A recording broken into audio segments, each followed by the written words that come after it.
ಒಳ್ಳೆಯ ತಂದೆಯೇ, ಸರ್ವಶಕ್ತನಾದಂತಹ ನಮ್ಮ ದೇವರೇ, ಜೀವವುಳ್ಳ ತಂದೆಯೇ, ನಿಮ್ಮ ಕರಗಳ ಕೆಳಗೆ ತಗ್ಗಿಸಿಕೊಳ್ಳುತ್ತೇವೆ. ನಿಮ್ಮ ಸಂತೈಸುವ ಕರಗಳ ಕೆಳಗೆ ತಗ್ಗಿಸಿಕೊಳ್ಳುತ್ತೇವೆ. ಇದುವರೆಗೂ ನಮ್ಮ ಮಧ್ಯದಲ್ಲಿ ಸಂಚರಿಸಿದಂಥ ದೇವರ ಆತ್ಮನೇ, ವಾಕ್ಯವೆಂಬಾತನೇ, ನಮಗೆ ಮನ್ನಾವನ್ನು ಕೊಡುವಂಥ ದೇವರೇ, ಬಚ್ಚಿಟ್ಟಿರುವಂಥ ಮನ್ನವನ್ನು ಕೊಡುವ ಆತನೇ, ವಾಕ್ಯದಿಂದ ನಮ್ಮನ್ನು ಪೋಷಿಸುವ ಆತನೇ, ಈ ಮಧ್ಯಾಹ್ನದ ವೇಳೆಯಲ್ಲೂ ನಿಮ್ಮ ಬಲವಾದ ವಾಕ್ಯಗಳು, ಮಹತ್ವವುಳ್ಳ ವಾಕ್ಯಗಳು, ಪರಿಶುದ್ಧವಾದ ವಾಕ್ಯಗಳು, ನಮ್ಮ ಆತ್ಮಕ್ಕೆ ಬೇಕಾದ ವಾಕ್ಯವನ್ನು ಕೊಡಬೇಕೆಂಬುದಾಗಿ ಪ್ರಾರ್ಥಿಸುತ್ತೇವೆ. ಬಂದಿರುವಂಥ ಪ್ರತಿಯೊಬ್ಬೊಬ್ಬರೊಂದಿಗೂ ನೀವೇ ಮಾತನಾಡಿ ಅಪ್ಪ. ಮಹಿಮೆಯುಳ್ಳ ಕರದ ಕೆಳಗೆ ತಗ್ಗಿಸಿಕೊಳ್ಳುತ್ತೇವೆ ನಮ್ಮ ದೇವರಾದ ಯೇಸು ಕ್ರಿಸ್ತನ ನಾಮದಲ್ಲಿ ತಂದೆಯೇ. ಹಲ್ಲೆಲೂಯ. ಇಬ್ರಿಯರಿಗೆ 11:7 ನಂಬಿಕೆಯಿಂದಲೇ ನೋಹನು ಅದುವರೆಗೆ ಕಾಣದಿದ್ದ ಸಂಗತಿಗಳ ವಿಷಯವಾಗಿ ದೈವೋಕ್ತಿಯನ್ನು ಹೊಂದಿ ಭಯಭಕ್ತಿಯುಳ್ಳವನಾಗಿ ತನ್ನ ಮನೆಯವರ ಸಂರಕ್ಷಣೆಗೋಸ್ಕರ ನಾವೆಯನ್ನು ಕಟ್ಟಿ ಸಿದ್ಧ ಮಾಡಿದನು. ಅದರಿಂದ ಅವನು ಲೋಕದವರನ್ನು ದಂಡನೆಗೆ ಪಾತ್ರರೆಂದು ನಿರ್ಣಯಿಸಿಕೊಂಡು ನಂಬಿಕೆಯ ಫಲವಾದ ನೀತಿಗೆ ಬಾಧ್ಯನಾದನು. ಈ ಕಾರ್ಯದ ಕುರಿತಾಗಿ ನಾವು ಅರಿತಿದ್ದೇವೆ, ಅಂದರೆ ನೋಹನ ಕಾರ್ಯಗಳ ಕುರಿತಾಗಿ ಅರಿತಿದ್ದೇವೆ. ಸಾಮಾನ್ಯವಾಗಿ ನಾವು ಅದರ ಕುರಿತಾಗಿ ಅಧಿಕವಾಗಿ ಧ್ಯಾನಿಸುತ್ತೇವೆ. ಕಾರಣವೇನೆಂದರೆ ಮತ್ತಾಯ 24:37-38 ವಾಕ್ಯದಲ್ಲಿ ದೇವರು ಹೇಳುವಾಗ, ನೋಹನ ಕಾಲದಲ್ಲಿ ಹೇಗೆ ಸಂಭವಿಸಿತೋ ಹಾಗೆಯೇ ಮನುಷ್ಯಕುಮಾರನು ಬರುವ ಕಾಲದಲ್ಲೂ ಆಗುತ್ತದೆ. ನಾನು ಈ ವಾಕ್ಯವನ್ನು ಧ್ಯಾನಿಸುವಾಗ ನನಗೆ ಗೊತ್ತಿರುವಷ್ಟರ ಮಟ್ಟಿಗೆ ನಾನು ಹೇಳುತ್ತೇನೆ, ಈ ನೋಹನ ಸಂಭವಗಳು ಆದಿಕಾಂಡ 5, 6, 7, 8 ಅಧ್ಯಾಯಗಳಲ್ಲಿ ಇರುತ್ತದೆ. ಅದರಲ್ಲಿ ನೋಡುವುದಾದರೆ ಈಗ ನಾವು ನಡೆಯಬೇಕಾದಂಥ ಮಾರ್ಗಗಳು, ಹೇಳಬೇಕಾದಂಥ ಕಾರ್ಯಗಳು, ಏನು ಮಾಡಬೇಕು, ಇದಾದ ನಂತರ ಏನು ನಡೆಯುತ್ತದೆ, ಎಲ್ಲದರ ಕುರಿತಾದಂಥ ಪ್ರವಾದನೆಗಳು, ಮಾರ್ಗದರ್ಶನಗಳು, ಅದರ ಕುರಿತಾದ ಎಲ್ಲ ಕಾರ್ಯಗಳು ಅಲ್ಲಿರುತ್ತದೆ. ಅದು ಒಂದು ಮ್ಯಾಪ್ ಇದ್ದ ಹಾಗೆ ಅಥವಾ ಫಾರ್ಮುಲಾ ಇದ್ದ ಹಾಗೆ. ಅದನ್ನು ನೀವು ಧ್ಯಾನಿಸುವುದಾದರೆ ಮಾಡಬೇಕಾದ ಕಾರ್ಯಗಳ ಕುರಿತಾಗಿ ದೇವರು ಅಲ್ಲಿ ಸ್ಪಷ್ಟವಾಗಿ ಹೇಳಿದ್ದಾರೆ. ಹಾಗಾದರೆ ಈ ವಾಕ್ಯವನ್ನು ನಾವು ಓದುವಾಗ ನೋಹನು ನಂಬಿಕೆಯ ಫಲವಾದ ನೀತಿಗೆ ಬಾಧ್ಯನಾದನು ಎಂಬುದಾಗಿ ಇದೆ. ಹಾಗಂದ್ರೆ ಏನೆಂಬುದಾಗಿ ನಾವು ನೋಡುವುದಾದರೆ ಅವನಿಗೆ ನೆಕ್ಸ್ಟು ಬರಲಿಕ್ಕಿರುವಂಥ ಬಹಳ ಮುಖ್ಯವಾದಂತಹ ನೀತಿಗೆ ಬಾಧ್ಯನಾದನು. ಅಂದರೆ ಅವನು ನೆಕ್ಸ್ಟು ನಾವೆಯಿಂದ ಆಚೆ ಬಂದು ಲೋಕವನ್ನು ಸ್ವತಂತ್ರಿಸಿಕೊಳ್ಳಬೇಕು. ನಂಬಿಕೆಯ ಫಲವಾದ ನೀತಿ, ಇದಕ್ಕೆ ಅವನು ಬಾಧ್ಯನಾದನು ಎಂಬುದಾಗಿ ಇದೆ.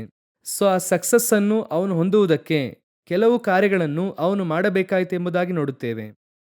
ಈಗ ಈ ಕಾರ್ಯವನ್ನು ನಾವು ನೋಡುವಾಗ ಇದೇ ಕಾಲಘಟ್ಟದಲ್ಲಿ ನಾವು ಕೂಡ ಇದ್ದೇವೆ. ನೋಹನ ಕಾಲಘಟ್ಟದ ಹಾಗೆ ಈಗಲೂ ಕೂಡ ಸ್ಪಿರಿಚುವಲ್ ಆಗಿ ಆ ರೀತಿ ಇರುವಂಥ ನಾವು ಕೆಲವು ಕಾರ್ಯಗಳನ್ನು ಮಾಡಿದರೆ ಮಾತ್ರವೇ ನೋಹನ ಹಾಗೆ ನೆಕ್ಸ್ಟ್ ಬರಲಿಕ್ಕಿರುವಂಥ ಒಂದು ಆತ್ಮಿಕವಾದ ಲೋಕ, ಆತ್ಮಿಕವಾದಂಥ ರಾಜ್ಯ ಅಥವಾ ಪರಲೋಕದಲ್ಲಿ ನಮಗೆ ಇರುವಂಥ 1000 ವರ್ಷ ಆಳ್ವಿಕೆ, ಈ ರೀತಿ ಅನೇಕ ಇದೆ. ಇದನ್ನು ನಾವು ಸ್ವತಂತ್ರಿಸಿಕೊಳ್ಳಬೇಕು. ನಾವು ಏನೋ ಈ ಭೂಮಿಯಲ್ಲಿ ಈ ಜೀವಿತವನ್ನು ಜೀವಿಸುವುದಕ್ಕೋಸ್ಕರವಾಗಿ ದೇವರು ನಮ್ಮನ್ನು ಕರೆದಿದ್ದಾರೆ, ಇದುವೇ ನಮ್ಮ ಡೆಸ್ಟಿನೇಷನ್, ನಮ್ಮ ಅಂತ್ಯ ಎಂಬುದಾಗಿ ನೀವು ನೆನೆಸುವುದಾದರೆ ಪೌಲನು ಹೇಳುತ್ತಾರೆ, ಈ ಭೂ ಸಂಬಂಧವಾದ ವಿಷಯಗಳಿಗೆ ಮಾತ್ರ ನಾವು ಆತನ ಹುಡುಕುವುದಾದರೆ ನಾವು ಹೇಗೆ ಇದ್ದೀವಂತೆ, ನಿರ್ಭಾಗ್ಯರೇ ಸರಿ ಎಂಬುದಾಗಿ ಹೇಳಿದ್ದಾರೆ. ಹಾಗಾದರೆ ನಾವು ಈ ಭೂಮಿಗಾಗಿಯೋ ಭೂ ಸಂಬಂಧವಾದ ಆಶೀರ್ವಾದಕ್ಕಾಗಿ ಮಾತ್ರ ದೇವರನ್ನು ಹುಡುಕುವಂಥವರಲ್ಲ. ಅದೂ ಇದೆ. ನಾನು ಯಾವಾಗಲೂ ಹೇಳುತ್ತೇನೆ, ದೇವರು ಹೇಳುವಾಗ ಇದು ಕೂಡ ನಿಮಗೆ ಜೊತೆಯಲ್ಲಿ ಕೊಡಲ್ಪಡುವುದು, ಆ ರೀತಿ ಹೇಳಿದ್ದಾರೆ. ದೇವರು ಹೇಳುವಾಗ ಇದನ್ನು ಕೂಡ ಸೇರಿಸಿ ಕೊಡುತ್ತಾರೆ. ಸೊ ಇದು ಒಂದು ವಿಷಯವೇ ಅಲ್ಲ. ನನ್ನ ಪ್ರಕಾರವಾಗಿ ನಾನು ಯೇಸುವನ್ನು ಸ್ವೀಕರಿಸಿಕೊಂಡು 33 ವರ್ಷಗಳ ಕಾಲ ಆಗಿದೆ, 34ನೇ ವರ್ಷ. ಈ 34 ವರ್ಷದಲ್ಲಿ ನಾನು ಏನು ಹೇಳುತ್ತೇನೆ ಅಂದರೆ, ಯೇಸು ಕ್ರಿಸ್ತನು ಒಂದು ದಿನವೂ ಕೂಡ ತಮ್ಮ ಮಕ್ಕಳನ್ನು ಕೈ ಬಿಟ್ಟಿದ್ದನ್ನು ನಾನು ನೋಡಿದ್ದೇ ಇಲ್ಲ. ನನ್ನನ್ನು ಒಂದು ದಿನವೂ ಕೂಡ ಅವರು ಕೈ ಬಿಟ್ಟಿದ್ದಾಗಲಿ ಅಗಲಿ ಹೋಗಿದ್ದೇ ಆಗಲಿ ಇಲ್ಲವೇ ಇಲ್ಲ. ನಾನು ಎಷ್ಟೋ ಸಾರಿ ಅವರನ್ನು ಬಿಟ್ಟು ಹೋಗಿದ್ದೇನೆ, ಆದರೆ ಒಂದು ಸಾರಿಯೂ ಕೂಡ ಅವರು ನನ್ನನ್ನು ಬಿಟ್ಟು ಹೋಗಿದ್ದೇ ಇಲ್ಲ. ಅವರು ಮತ್ತೆ ನಮ್ಮನ್ನು ಸಂತೈಸುವವರಾಗಿಯೇ ಇದ್ದಾರೆ. ಅಷ್ಟರ ಮಟ್ಟಿಗೆ ಭದ್ರವಾಗಿ ನೋಡಿಕೊಳ್ಳುವಂತಹ ದೇವರು. ಆ ರೀತಿಯಾದಂತಹ ದೇವರು ಇಷ್ಟು ಕಾರ್ಯಗಳನ್ನು ಮಾಡುವಂಥವರನ್ನು ಹೋಗಿ ಇನ್ನು ನಾನು ಅದಕ್ಕಾಗಿಯೇ ದೇವರನ್ನು ಹುಡುಕುತ್ತೇನೆ ಅಂದರೆ ಇಲ್ಲ. ನಾವು ಅದನ್ನು ದಾಟಿ ಒಬ್ಬ ಗಂಡ ಹೆಂಡತಿಯನ್ನು ಪ್ರೀತಿಸುವುದು, ಹೆಂಡತಿ ಗಂಡನನ್ನು ಪ್ರೀತಿಸುವುದು, ಹೆತ್ತವರು ಮಕ್ಕಳನ್ನು ಪ್ರೀತಿಸುವುದು, ಯಾವುದೇ ಒಂದು ಪ್ರತಿಫಲವನ್ನು ಅವರಿಂದ ಎದುರು ನೋಡದೆ ಅವರು ಪ್ರೀತಿಸುತ್ತಾರೆ. ಆ ಒಂದು ಪ್ರೀತಿಯೇ ದೇವರು ನಮ್ಮ ಮೇಲೆ ಇಟ್ಟಿರುವಂಥದ್ದು. ಅದೇ ಪ್ರೀತಿಯನ್ನು ಅವರು ನಮ್ಮಿಂದ ಎದುರು ನೋಡುತ್ತಿದ್ದಾರೆ. ಅಷ್ಟೇನೆ. ಯೇಸು ಕ್ರಿಸ್ತನು ನಮ್ಮನ್ನು ಯಾತಕ್ಕಾಗಿ ಪ್ರೀತಿಸಬೇಕು? ಸ್ವಲ್ಪ ಕೂತು ಯೋಚನೆ ಮಾಡಿ ನೋಡಿ. ಅವರು ನಮ್ಮನ್ನು ಪ್ರೀತಿಸುವುದಕ್ಕೆ ನಮ್ಮ ಹತ್ರ ಏನಿದೆ? ಯಾವುದಾದ್ರೂ 1% ಇದೆಯಾ ಎಂಬುದಾಗಿ ಯೋಚನೆ ಮಾಡಿ ನೋಡಿ. ಯಾವುದು ಕೂಡ ಇಲ್ಲ. ನಮ್ಮನ್ನೆಲ್ಲ ದೇವರು ಪ್ರೀತಿಸುತ್ತಾರೆ ಎನ್ನುವಂಥದ್ದು ನಿಜವಾಗ್ಲೂ ದೊಡ್ಡ ವಿಷಯವೇ. ಆ ರೀತಿಯಾಗಿರುವಾಗ ಆ ಪ್ರೀತಿಯನ್ನು ಅವರು ಎದುರು ನೋಡುವಂಥದ್ದು ಅದು ಸಹಜ ತಾನೆ. ತೋರಿಸುವ ಪ್ರೀತಿಯನ್ನು ಮತ್ತೆ ಏನ್ ಮಾಡಬೇಕು? ತೋರಿಸಬೇಕು ಎಂಬುದಾಗಿ. ಹಾಗಾದ್ರೆ ದೇವರು ಎಲ್ಲವನ್ನೂ ಕೂಡ ಉದ್ದೇಶಪೂರ್ವಕವಾಗಿ ಮಾಡುತ್ತಾರೆ ಎಂಬುದಾಗಿ ನಾವು ನೋಡುತ್ತೇವೆ. ಈ ಸ್ಥಳದಲ್ಲಿ ವಾಕ್ಯವನ್ನು ಓದುವಾಗ 7ನೇ ವಾಕ್ಯದಲ್ಲಿ, ನೋಹನು ಭಯಭಕ್ತಿಯುಳ್ಳವನಾಗಿ ತನ್ನ ಮನೆಯವರ ಸಂರಕ್ಷಣೆಗೋಸ್ಕರ ನಾವೆಯನ್ನು ಕಟ್ಟಿ ಸಿದ್ಧ ಮಾಡಿದನೆಂಬುದಾಗಿ ನಾವು ನೋಡುತ್ತೇವೆ. ಆದರೆ ಕರ್ತನ ಉದ್ದೇಶ ಅದು ಮಾತ್ರವಲ್ಲ, ಆದರೆ ಅದು ಕೂಡ ಕರ್ತನ ಉದ್ದೇಶದಲ್ಲಿದೆ. ಆ ಸ್ಥಳದಲ್ಲಿ. ಆದರೆ ದೇವರ ಉದ್ದೇಶದಲ್ಲಿ ಅದು ಮಾತ್ರವಲ್ಲ, ಇನ್ನೂ ಕೆಲವು ಕಾರ್ಯಗಳಿದೆ. ಮೊದಲನೆಯದಾಗಿ 3 ಮುಖ್ಯವಾದ ವಿಷಯವನ್ನು ದೇವರು ನಾವೆಯಲ್ಲಿ ಮಾಡುತ್ತಾರೆ. ನಾವೆಯಲ್ಲಿ ಇಡುವುದಕ್ಕೆ ಹೇಳುತ್ತಾರೆ 3 ವಿಷಯವನ್ನು. ಆದರೆ ನೋಹನು ಈ ವಾಕ್ಯವನ್ನು ಓದುವಾಗ ಭಯಭಕ್ತಿಯುಳ್ಳವನಾಗಿ ಏನ್ ಮಾಡ್ದ ಅಂದ್ರೆ, ನಾವೆಯೊಳಗೆ ತನ್ನ ಕುಟುಂಬವನ್ನು ರಕ್ಷಿಸುವಂತೆ ಎಂಬುದಾಗಿ ವಾಕ್ಯವು ಹೇಳುತ್ತದೆ. ಆದರೆ ಕರ್ತನ ಉದ್ದೇಶವು ಏನೆಂಬುದಾಗಿ ಓದಿ ನೋಡಿರಿ. ಮೊದಲನೆಯದಾಗಿ ಆದಿಕಾಂಡ ಪುಸ್ತಕ 6ನೇ ಅಧ್ಯಾಯ 18ನೇ ವಾಕ್ಯವನ್ನು ಓದಿ ನೋಡಿರಿ. ಆದಿಕಾಂಡ ಪುಸ್ತಕ 6:18. ಆದರೆ ನಿನ್ನ ಕೂಡ ನನ್ನ ನಿಬಂಧನೆಯನ್ನು ಮಾಡುತ್ತೇನೆ, ನೀನು ಹೆಂಡತಿ ಮಕ್ಕಳು ಸೊಸೆಯರ ಸಹಿತವಾಗಿ ನಾವೆಯಲ್ಲಿ ಸೇರಬೇಕು. ಮೊದಲನೆಯದಾಗಿ ದೇವರ ಉದ್ದೇಶವು ಏನೆಂದರೆ, ಫಸ್ಟ್ ನಾವೆಯಲ್ಲಿ ಇರಬೇಕಾದಂಥವ್ರು ಯಾರೆಂಬುದಾಗಿ ನೋಡುವುದಾದರೆ ನೋಹನು, ಅವನ ಮಕ್ಕಳು, ಅವನ ಹೆಂಡತಿಯು, ಮಕ್ಕಳು, ಅವನ ಸೊಸೆಯರು ಎಂಬುದಾಗಿ ಇದೆ. ನೀವೀಗ ಇಬ್ರಿಯರಿಗೆ ಬರೆದ ಪತ್ರಿಕೆ 11ನೇ 7ನೇ ಅಧ್ಯಾಯ ವಾಕ್ಯವನ್ನು ಪುನಃ ಓದಿ ನೋಡೋಣ. ನಂಬಿಕೆಯಿಂದಲೇ ನೋಹನು ಅದುವರೆಗೆ ಕಾಣದಿದ್ದ ಸಂಗತಿಗಳ ವಿಷಯವಾಗಿ ದೈವೋಕ್ತಿಯನ್ನು ಹೊಂದಿ ಭಯಭಕ್ತಿಯುಳ್ಳವನಾಗಿ ತನ್ನ ಮನೆಯವರ ಸಂರಕ್ಷಣೆಗೋಸ್ಕರ ನಾವೆಯನ್ನು ಕಟ್ಟಿ ಸಿದ್ಧ ಮಾಡಿದನು. ಇದನ್ನೇ ದೇವರು ಮೊದಲನೇದಾಗಿ ಹೇಳುತ್ತಾರೆ, ನೀನು, ನಿನ್ನ ಮಕ್ಕಳು, ನಿನ್ನ ಹೆಂಡತಿಯು, ಸೊಸೆಯರು ನಾವೆಯೊಳಗೆ ಪ್ರವೇಶಿಸಿರಿ. ಇದು ದೇವರು ಮೊದಲನೇದಾಗಿ ಹೇಳಿದ್ದು. ದೇವರು ಈಗ ನೋಹನಿಗೆ ಒಂದು ನಾವೆಯನ್ನು ಉಂಟು ಮಾಡುವುದಕ್ಕೆ ಹೇಳಿ ಅದರಲ್ಲಿ ಫಸ್ಟ್ ಹೋಗಬೇಕೆಂಬುದಾಗಿ ಇವರ ಕುರಿತು ಹೇಳುತ್ತಾರೆ. ನೋಹನು ಈಗ ಫಸ್ಟ್ ಅದನ್ನೇ ಕರೆಕ್ಟ್ ಆಗಿ ಮಾಡುತ್ತಾರೆ. ವಾಕ್ಯ ಹೇಳುತ್ತದೆ, ನೋಹನು ತನ್ನ ಕುಟುಂಬದ ಸಂರಕ್ಷಣೆಗೋಸ್ಕರ ನಾವೆಯನ್ನು ಕಟ್ಟಿ ಸಿದ್ಧ ಮಾಡಿದನು. ಇದು ಮೊದಲನೆಯದಾಗಿ ನಾವೆಯಲ್ಲಿರಬೇಕಾದಂತ ಬಹಳ ಇಂಪಾರ್ಟೆಂಟ್ ಆದಂತ ವಿಷಯ. ಇವತ್ತು ನಾವು ದೇವರ ಬರೋಣದಲ್ಲಿ ನಾವು ಪ್ರವೇಶಿಸಲಿದ್ದೇವೆ. ಕರ್ತನು ನಮಗೆಂದು ಒಂದು ಸ್ಥಳವನ್ನು ಸಿದ್ಧ ಮಾಡಿ ಇಟ್ಟಿದ್ದಾರೆ. ಕರ್ತನು ನಮ್ಮನ್ನೇನ್ ಮಾಡ್ತಾರೆ, ತೆಗೆದುಕೊಂಡು ಹೋಗಿ ಅಲ್ಲಿ ಇಡುತ್ತಾರೆ. ನಾನು ಎಲ್ಲಿ ಇದ್ದೇನೋ ಅಲ್ಲಿ ನೀನು ಇರಬೇಕೆಂಬುದಾಗಿ ದೇವರು ವಾಗ್ದಾನ ಮಾಡಿದ್ದಾರೆ. ಅದರಲ್ಲಿ ಮೊದಲನೆಯದಾಗಿ ಪ್ರವೇಶಿಸಬೇಕಾದವರು ಯಾರೆಂಬುದಾಗಿ ನೋಡುವುದಾದರೆ, ಮೊದಲನೆಯದಾಗಿ ನಾವು ನಮ್ಮ ಕುಟುಂಬದವರು ಈ ನಾವೆಯೊಳಗೆ ಪ್ರವೇಶಿಸುವವರಾಗಿ ಕಾಣಲ್ಪಡಬೇಕು. ಈಗ ಇಲ್ಲಿ ನಾವು, ನನ್ನ ಕುಟುಂಬವು ಪ್ರವೇಶಿಸಬೇಕು. ಅನೇಕರ ಮನೆಗೆ ಹೋದ್ರೆ ಒಂದು ವಾಕ್ಯ ಇರುತ್ತದೆ, ನಾನು ನನ್ನ ಮನೆಯವರು ಯೆಹೋವನನ್ನೇ ಸೇವಿಸುವೆವು ಎಂಬುದಾಗಿ. ನಾನು ನನ್ನ ಮನೆಯವರು ಯೆಹೋವನನ್ನೇ ಸೇವಿಸುತ್ತಾ ಇದ್ದೇವಾ? ಇವತ್ತು ಕ್ರೈಸ್ತ ಕುಟುಂಬದ ಕುರಿತಾಗಿ ನಾನು ಮಾತನಾಡುತ್ತಿದ್ದೇನೆ. ಇವತ್ತು ಕ್ರೈಸ್ತ ಕುಟುಂಬದಲ್ಲಿ ಎಷ್ಟು ಕುಟುಂಬಗಳು ಹೇಳುವುದಕ್ಕೆ ಸಾಧ್ಯ? 100% ನಾವು ದೇವರ ಬರೋಣದಲ್ಲಿ ಹೋಗುತ್ತೇವೆ. ನಾನು, ನನ್ನ ಕುಟುಂಬದವರು, ಮಕ್ಕಳು ನಾವು ಖಂಡಿತವಾಗಿ ಹೋಗುತ್ತೇವೆ ಎನ್ನುವಂಥ ನಿಶ್ಚಯ ಎಷ್ಟು ಜನರಿಗೆ ಇದೆ ಎಂಬುದಾಗಿ ನಾವು ನೋಡಬೇಕು. ಈ ಕಾಲಘಟ್ಟವನ್ನು ಕಳೆದ ಒಂದು 20 ವರ್ಷಗಳನ್ನು ತೆಗೆದು ನೋಡುವಾಗ ಅನೇಕ ಕುಟುಂಬಗಳು, ಒಂದು ಕಡೆ ಕುಟುಂಬ ಒಡೆಯುತ್ತಾ ಇದೆ, ಕುಟುಂಬವನ್ನು ಒಂದು ಕಡೆ ಸೈತಾನ ಏನ್ ಮಾಡುತ್ತಾ ಇದ್ದಾನೆ, ಮುರಿಯುತ್ತಾ ಇದ್ದಾನೆ. ಇನ್ನೊಂದು ಕಡೆ ಹೆತ್ತವರಿಗೂ ಹಾಗೂ ಮಕ್ಕಳ ನಡುವೆ ದೊಡ್ಡ ಗ್ಯಾಪ್ ಇದೆ. ಕೇಳಿದ್ರೆ ಅದಕ್ಕೆ ಜನರೇಷನ್ ಗ್ಯಾಪ್ ಏನೇನು ಹೇಳುತ್ತಾರೆ, ದೊಡ್ಡ ಗ್ಯಾಪ್. ಈಗ ಮಕ್ಕಳು ಕ್ರಿಸ್ತನಲ್ಲಿ ಬರುತ್ತಾರಾ, ನಾವೆಯೊಳಗೆ ಬರುತ್ತಾರಾ? ಬಟ್ ಇವರೆಲ್ಲರೂ ಕೂಡ ಕ್ರಿಶ್ಚಿಯನ್, ಇದೇ ಇಲ್ಲಿ ಇಂಪಾರ್ಟೆಂಟ್. ಇವರೆಲ್ಲರೂ ಕೂಡ ಕ್ರೈಸ್ತರೇ. ಇನ್ನೂ ಹೇಳಬೇಕಂದ್ರೆ ಇವರು ಆಲಯಕ್ಕೂ ಕೂಡ ಒಟ್ಟಾಗಿ ಬರುತ್ತಾರೆ. ಆಲಯಕ್ಕೆ ಬಂದು ಒಂದು ಕುಟುಂಬದಲ್ಲಿ 4 ಜನ ಇದ್ದೀರಿ ಎಂಬುದಾಗಿ ಇಟ್ಟುಕೊಳ್ಳಿ, ಗಂಡ ಹೆಂಡತಿ 2 ಮಕ್ಕಳು. ಅಪ್ರಾಕ್ಸಿಮೇಟ್ ಆಗಿ ಈ 4 ಜನರು ಕೂಡ ಒನ್ನೆಸ್ ಆಗಿ ಒಂದೇ ಮನಸ್ಸಿನಿಂದ ಆಲಯದಲ್ಲಿ ಕೂರುವುದಕ್ಕೆ ಸಾಧ್ಯವಾಗ್ತಿದೆಯಾ? ನಿಮ್ಮಿಂದ ಕೂರುವುದಕ್ಕೆ ಸಾಧ್ಯವಾಗ್ತಿದೆಯಾ? ಅಥವಾ ಒಂದೇ ಮನಸ್ಸಿನಿಂದ ಕುಟುಂಬವನ್ನು ನಡೆಸುವುದಕ್ಕೆ ನಿಮ್ದು ಆಗ್ತಿದೆಯಾ? ಅದೇ ಮೊದಲನೇದಾಗಿ ನಾವು ನೋಡಬೇಕಾದ 2 ವಿಷಯಗಳಿದೆ. ಒಂದು ಗ್ರೂಪ್ ಇದೆ, ಅವರು ಚೆನ್ನಾಗಿ ಸೇವೆ ಮಾಡುತ್ತಾರೆ, ಬಹಳ ಚೆನ್ನಾಗಿ ಸೇವೆ ಮಾಡುತ್ತಾರೆ. ಆದರೆ ಅವರ ಕುಟುಂಬ ನೋಡುವುದಾದರೆ ಸಮಸ್ಯೆಯಲ್ಲಿ ಇದೆ. ನೋಹನಿಗೆ ದೇವರೊಂದು ದರ್ಶನವನ್ನು ಕೊಡುತ್ತಾರೆ. ಏನು ಕೊಡುತ್ತಾರೆ ಅಂದ್ರೆ, ಆ ವಾಕ್ಯವನ್ನು ನೀವು ಓದುದ್ರಿ ಅಲ್ವಾ, ಅದುವರೆಗೂ ಕಾಣದಿದ್ದ ಸಂಗತಿಗಳ ವಿಷಯವಾಗಿ ನೋಹನು ದೈವೋಕ್ತಿಯನ್ನು ಹೊಂದಿ. ದೇವರೀಗ ಏನು ಹೇಳಿರುತ್ತಾರೆ ಅಂದ್ರೆ ನೋಹನಿಗೆ, ಏನಪ್ಪಾ ಎಷ್ಟು ವರ್ಷ ಎಂಬುದಾಗಿ ಹೇಳಿರುವುದಿಲ್ಲ, ಇನ್ನು ಸ್ವಲ್ಪ ದಿನಗಳಲ್ಲಿ ಲೋಕವು ನಾಶವಾಗಲಿದೆ, ನೀನು ನಾವೇನು ಕಟ್ಟಬೇಕು. ಇಲ್ಲಿ ಹೇಳುತ್ತಾರೆ ಜಲಪ್ರಳಯ ಬರಲಿದೆ, ನೀನು ನಾವೇನು ಕಟ್ಟು. ಈ ರೀತಿಯಾಗಿ ದೇವರು ಹೇಳಿ ಆ ಜಲಪ್ರಳಯ ಉಂಟಾಗಿದ್ದಕ್ಕೆ ಇದರ ನಡುವೆ ಇದ್ದಂತ ಅಂತರದ ಕಾಲ ಎಷ್ಟು ವರ್ಷ ಎಂಬುದಾಗಿ ನೋಡುವುದಾದರೆ 100 ವರ್ಷಗಳು, ಹೆಚ್ಚು ಕಮ್ಮಿ 100 ವರ್ಷಗಳು. ನೀವು ಆ 5ನೇ ಅಧ್ಯಾಯ ಕಡೆಯ ವಾಕ್ಯವನ್ನು ಓದಿ ನೋಡಿರಿ. ಆದಿಕಾಂಡ 5ನೇ ಅಧ್ಯಾಯ 32ನೇ ವಾಕ್ಯ.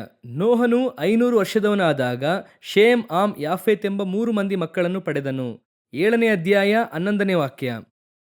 ನೋಹನ ಜೀವಮಾನದ 600ನೇ ವರ್ಷದ 2ನೆಯ ತಿಂಗಳಿನ 17ನೆಯ ದಿನದಲ್ಲಿ ಭೂಮಿಯ ಕೆಳಗಿರುವ ಸಾಗರದ ಸೆಲೆಗಳು ಒಡೆದವು, ಆಕಾಶದ ತುಬುಗಳು ತೆರೆದವು.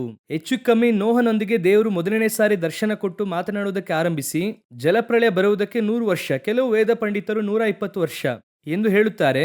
ಹೆಚ್ಚು ಕಮ್ಮಿ 100ರಿಂದ 120 ವರ್ಷ ಅಂತ ಇಟ್ಕೊಳ್ಳಿ. ಒಂದು ದರ್ಶನ ಸಿಗುತ್ತದೆ ನೋಹನಿಗೆ. ದೇವರು ಮಾತನಾಡುತ್ತಾರೆ, ಏನ್ ಮಾಡು, ಲೋಕವೇ ನಾಶನವಾಗಲಿದೆ, ಒಂದು ನಾವೇನು ಕಟ್ಟು. ಈ ದರ್ಶನವನ್ನು ನೋಹನಿಂದ ತನ್ನ ಹೆಂಡತಿಯಲ್ಲೂ ಕೂಡ ತರುವುದಕ್ಕೆ ಸಾಧ್ಯವಾಯಿತು. ನೋಡಿರಿ, 100 ವರ್ಷ. ಇವತ್ತು ನೀವು ಈ ದರ್ಶನವನ್ನು ಪಾರ್ಟ್ನರ್ ಗಂಡ ಹೆಂಡತಿಯಲ್ಲಿಯೋ ಹೆಂಡತಿ ಗಂಡನಲ್ಲಿಯೋ ದರ್ಶನವನ್ನು ಕೊಂಡೊಯ್ಯುವುದಕ್ಕೆ ಸಾಧ್ಯವಾಗ್ತಿದೆಯಾ? ನಿಮ್ಮಿಂದ ಕಾರ್ಯವನ್ನು ಮಾಡುವುದಕ್ಕೆ ಆಗುತ್ತಾ ಇದೆಯಾ ಎಂಬುದಾಗಿ ನೋಡಿ. ನಾನು ಹೇಳುತ್ತಿರುವಂಥದ್ದು ಲೋಕದ ಕಾರ್ಯಗಳನ್ನು ಮೊದಲುಗೊಂಡು ಒಂದು ಕುಟುಂಬದಲ್ಲಿ ಒಂದು ಡಿಸಿಷನ್ ತೆಗೆದುಕೊಳ್ಳಬೇಕು ಅಂದರೆ ಗಂಡ ಹೆಂಡತಿ ಇಬ್ಬರೂ ಕೂಡ ಸೇರಿ ತೆಗೆದುಕೊಳ್ಳುವುದಕ್ಕೆ ಆಗ್ತಿದೆಯಾ ಅಂತ ನೋಡಿ. ಆ ರೀತಿ ತೆಗೆದುಕೊಳ್ಳುವುದಕ್ಕೆ ಆಗದೇ ಇರುವಂಥವ್ರು ಹೇಗೆ ಒಂದು ಆತ್ಮಿಕ ಡಿಸಿಷನ್ ಮಾಡುತ್ತೀರಾ? ಹೇಗೆ ಒಂದು ದರ್ಶನವನ್ನು ಹೊಂದಿಕೊಳ್ಳುತ್ತೀರಾ? ಹೇಗೆ ಒಂದು ಸೇವೆಯನ್ನು ಸೇರಿ ಮಾಡುತ್ತೀರಾ? ಕಾರಣವೇನು? ಕರ್ತನೇ ನಿಮ್ಮೊಂದಿಗೆ ಮಾತನಾಡುತ್ತಿದ್ದಾರೆ, ಕರ್ತನೇ ಒಂದು ಕಾರ್ಯವನ್ನು ಹೇಳುತ್ತಿದ್ದಾರೆ, ಅದನ್ನು ಯಾಕೆ ನಿಮ್ಮಿಂದ ನಿಮ್ಮ ಪಾರ್ಟ್ನರ್ಗೆ ಕೊಂಡೊಯ್ಯುವುದಕ್ಕೆ ಆಗ್ತಿಲ್ಲ? ಅದರ ಅರ್ಥ ಏನಂದರೆ ಅವರಿಬ್ಬರಿಂದ ಒಂದೇ ಮನೆಯಲ್ಲಿದ್ದಾರೆ, 10 ವರ್ಷ 20 ವರ್ಷ 40 ವರ್ಷಗಳಿಂದ ಇದ್ದಾರೆ, ಅವರಲ್ಲಿ ಒಮ್ಮನಸ್ಸಿಲ್ಲ. ಅದೇ ವಿಷಯವಾಗಿದೆ, ಒಂದು ಒನ್ನೆಸ್. ಒಂದು ವಿಷಯವನ್ನು ಈಗ ದೇವರು ಹೇಳುತ್ತಾರೆ, ಇದನ್ನು ದೇವರು ಹೇಳುತ್ತಿದ್ದಾರೆ ಎಂಬುದಾಗಿ ಅವರಿಂದ ಅರ್ಥ ಮಾಡಿಕೊಳ್ಳಕ್ಕಾಗ್ತಿಲ್ಲ. ಅವರಿಬ್ಬರು ಒಂದೇ ಶರೀರವಾಗಿರುತ್ತಾರೆ ಎಂಬುದಾಗಿ ವಾಕ್ಯ ಹೇಳುತ್ತದೆ. ನಾವು ಕೂಡ ಅದೇ ರೀತಿಯಾಗಿ ಒಂದು ಆಶ್ವಾಸನೆಯನ್ನು ನಾವು ಕೊಟ್ಟು ಬರುತ್ತೇವೆ. ಅವರನ್ನು ಕೊಂಡು ಬರುವಾಗ ನಮ್ಮಿಂದ ಏನು ಮಾಡೋಕ್ಕಾಗ್ತಾ ಇಲ್ಲ ಅಂದರೆ ನಮ್ಮ ಮೆದುಳು ಹೇಳುವುದನ್ನು ಕಾಲು ಮಾಡುತ್ತದೆ, ನಮ್ಮ ಮೆದುಳು ಹೇಳುವುದನ್ನು ಕೈ ಮಾಡುತ್ತದೆ. ಕಣ್ಣಿಂದ ನೀರು ಬಂದಾಗ ಕೈ ಆಟೋಮೆಟಿಕ್ ಆಗಿ ಹೋಗಿ ಒರೆಸುತ್ತದೆ. ಇದಕ್ಕೆ ಮೆದುಳಿಂದ ಒಂದು ಸಿಗ್ನಲ್ ಬರುತ್ತದೆ, ಹೋಗಿ ಒರೆಸು ಎಂಬುದಾಗಿ. ಈಗ ಕಣ್ಣು ಕೇಳಲಿಲ್ಲ, ನೀನು ಒರೆಸು ಎಂಬುದಾಗಿ. ಹಾಗಾದ್ರೆ ಒಂದೇ ಶರೀರ ಅಂದ್ರೆ ಏನು? ಇದು ಹೇಳುವಂಥದ್ದನ್ನು ಇದು ಮಾಡುತ್ತದೆ, ಆ ಒನ್ನೆಸ್ ಬರುತ್ತದೆ ನೋಡಿ. ಆ ರೀತಿಯಾಗಿ ದೇವರ ಯೋಜನೆಯಲ್ಲಿಯೋ ಅಥವಾ ದೇವರು ಲೋಕ ಪ್ರಕಾರವಾಗಿ ಕೊಡುವಂತ ಆಲೋಚನೆಯಲ್ಲಿಯೋ ನಿಮ್ಮಿಂದ ಒಮ್ಮನಸ್ಸಿನಿಂದ ಮಾಡಕ್ಕಾಗ್ತಾ ಇದೆಯಾ? ಒಂದು ಡಾಮಿನೇಷನ್ ಇರುತ್ತದೆ. ಏನ್ ಡಾಮಿನೇಷನ್ ಇರುತ್ತದೆ? ನಾನು ಏನ್ ಹೇಳುತ್ತೇನೋ ಹಾಗೆ ಮಾಡಬೇಕೆಂಬುದಾಗಿ. ಇಲ್ವಾ ಆಗುವುದಿಲ್ಲ ಎಂಬುದಾಗಿ ಹಾಗೆ ಬೇರ್ಪಡುತ್ತಾರೆ. ಇಲ್ಲಿ ಏನಿಲ್ಲ ಎಂಬುದಾಗಿ ಕೇಳುವುದಾದ್ರೆ ಅದನ್ನು ಶೇರ್ ಮಾಡಿ ಅದನ್ನು ಹೇಗೆ ಕೊಂಡು ಹೋಗಬೇಕೆನ್ನುವಂತ ಆ ಒನ್ನೆಸ್ ಇಲ್ಲಿ ಇಲ್ಲ. ಈಗ ನೋಹನಲ್ಲಿ ಒಂದು ದೊಡ್ಡ ದರ್ಶನ, ಯೋಚನೆ ಮಾಡಿ ನೋಡಿ, ಎಂತಹ ದರ್ಶನ ಎಂಬುದಾಗಿ ನೋಡಿ. ನಾನು ಒಂದು ದಿನ ಈ ವಾಕ್ಯವನ್ನು ಓದುವಾಗ ಹಾಗೆ ನೋಡುತ್ತಲೇ ಇದ್ದೆ. ಕೆಲವು ಕಾರ್ಯಗಳನ್ನು ದೇವರಾತ್ಮನು ನನಗೆ ಈ ವಾಕ್ಯದಿಂದ ತಿಳಿಸುವುದಕ್ಕೆ ಆರಂಭಿಸಿದರು. ಉದಾಹರಣೆಗೆ, ಯೇಸು ಈಗ 3.5 ವರ್ಷ ಸೇವೆ ಮಾಡಿದ್ರು. ಆ 3.5 ವರ್ಷ ಸೇವೆ ಮಾಡುವುದಕ್ಕೆ ಯೇಸು ಮಾಡಿದಂಥ ಪ್ರಿಪರೇಷನ್, ಅವರನ್ನು ಪರಲೋಕ ಸಿದ್ಧ ಮಾಡುವಂಥದ್ದು 30 ವರ್ಷ. 30 ವರ್ಷ ಸಿದ್ಧ ಮಾಡಿ ಎಷ್ಟು ವರ್ಷ ಸೇವೆ ಮಾಡಿದ್ದಾರೆ? 3.5 ವರ್ಷ. ಮೋಶೆ ಹೆಚ್ಚು ಕಮ್ಮಿ 40 ವರ್ಷ ಐಗುಪ್ತದಲ್ಲಿದ್ದಾರೆ, 40 ವರ್ಷ ಮಿದ್ಯಾನಲ್ಲಿದ್ದರು, 80 ವರ್ಷ ರೆಡಿಯಾಗಿದ್ದಾರೆ. ಮುಂದಿನ 40 ವರ್ಷ ಏನು ಮಾಡಿದ್ರು? ಸೇವೆ ಮಾಡಿದ್ರು. ಹಾಗಾದರೆ 40 ವರ್ಷ ಸೇವೆಗೆ ಅವರು ಎಷ್ಟು ವರ್ಷ ರೆಡಿ ಆದರು? 80 ವರ್ಷ ರೆಡಿಯಾಗಿದ್ದಾರೆ. ಅಥವಾ ಮಿದ್ಯಾನ್ ದೇಶದ ಮಾತ್ರ ಲೆಕ್ಕ ಮಾಡೋದಾದರೆ 40 ವರ್ಷ ರೆಡಿಯಾಗಿದ್ದಾರೆ. 40 ವರ್ಷದ ಸೇವೆಗೆ 40 ವರ್ಷ ರೆಡಿ. ಈಗ ನೋಹನ ನಾವೇನು ತೆಗೆದುಕೊಳ್ಳಿ, ಹೆಚ್ಚು ಕಮ್ಮಿ 100 ವರ್ಷ ನೋಹ ನಾವೇನು ಕಟ್ಟಿದ್ದಾರೆ.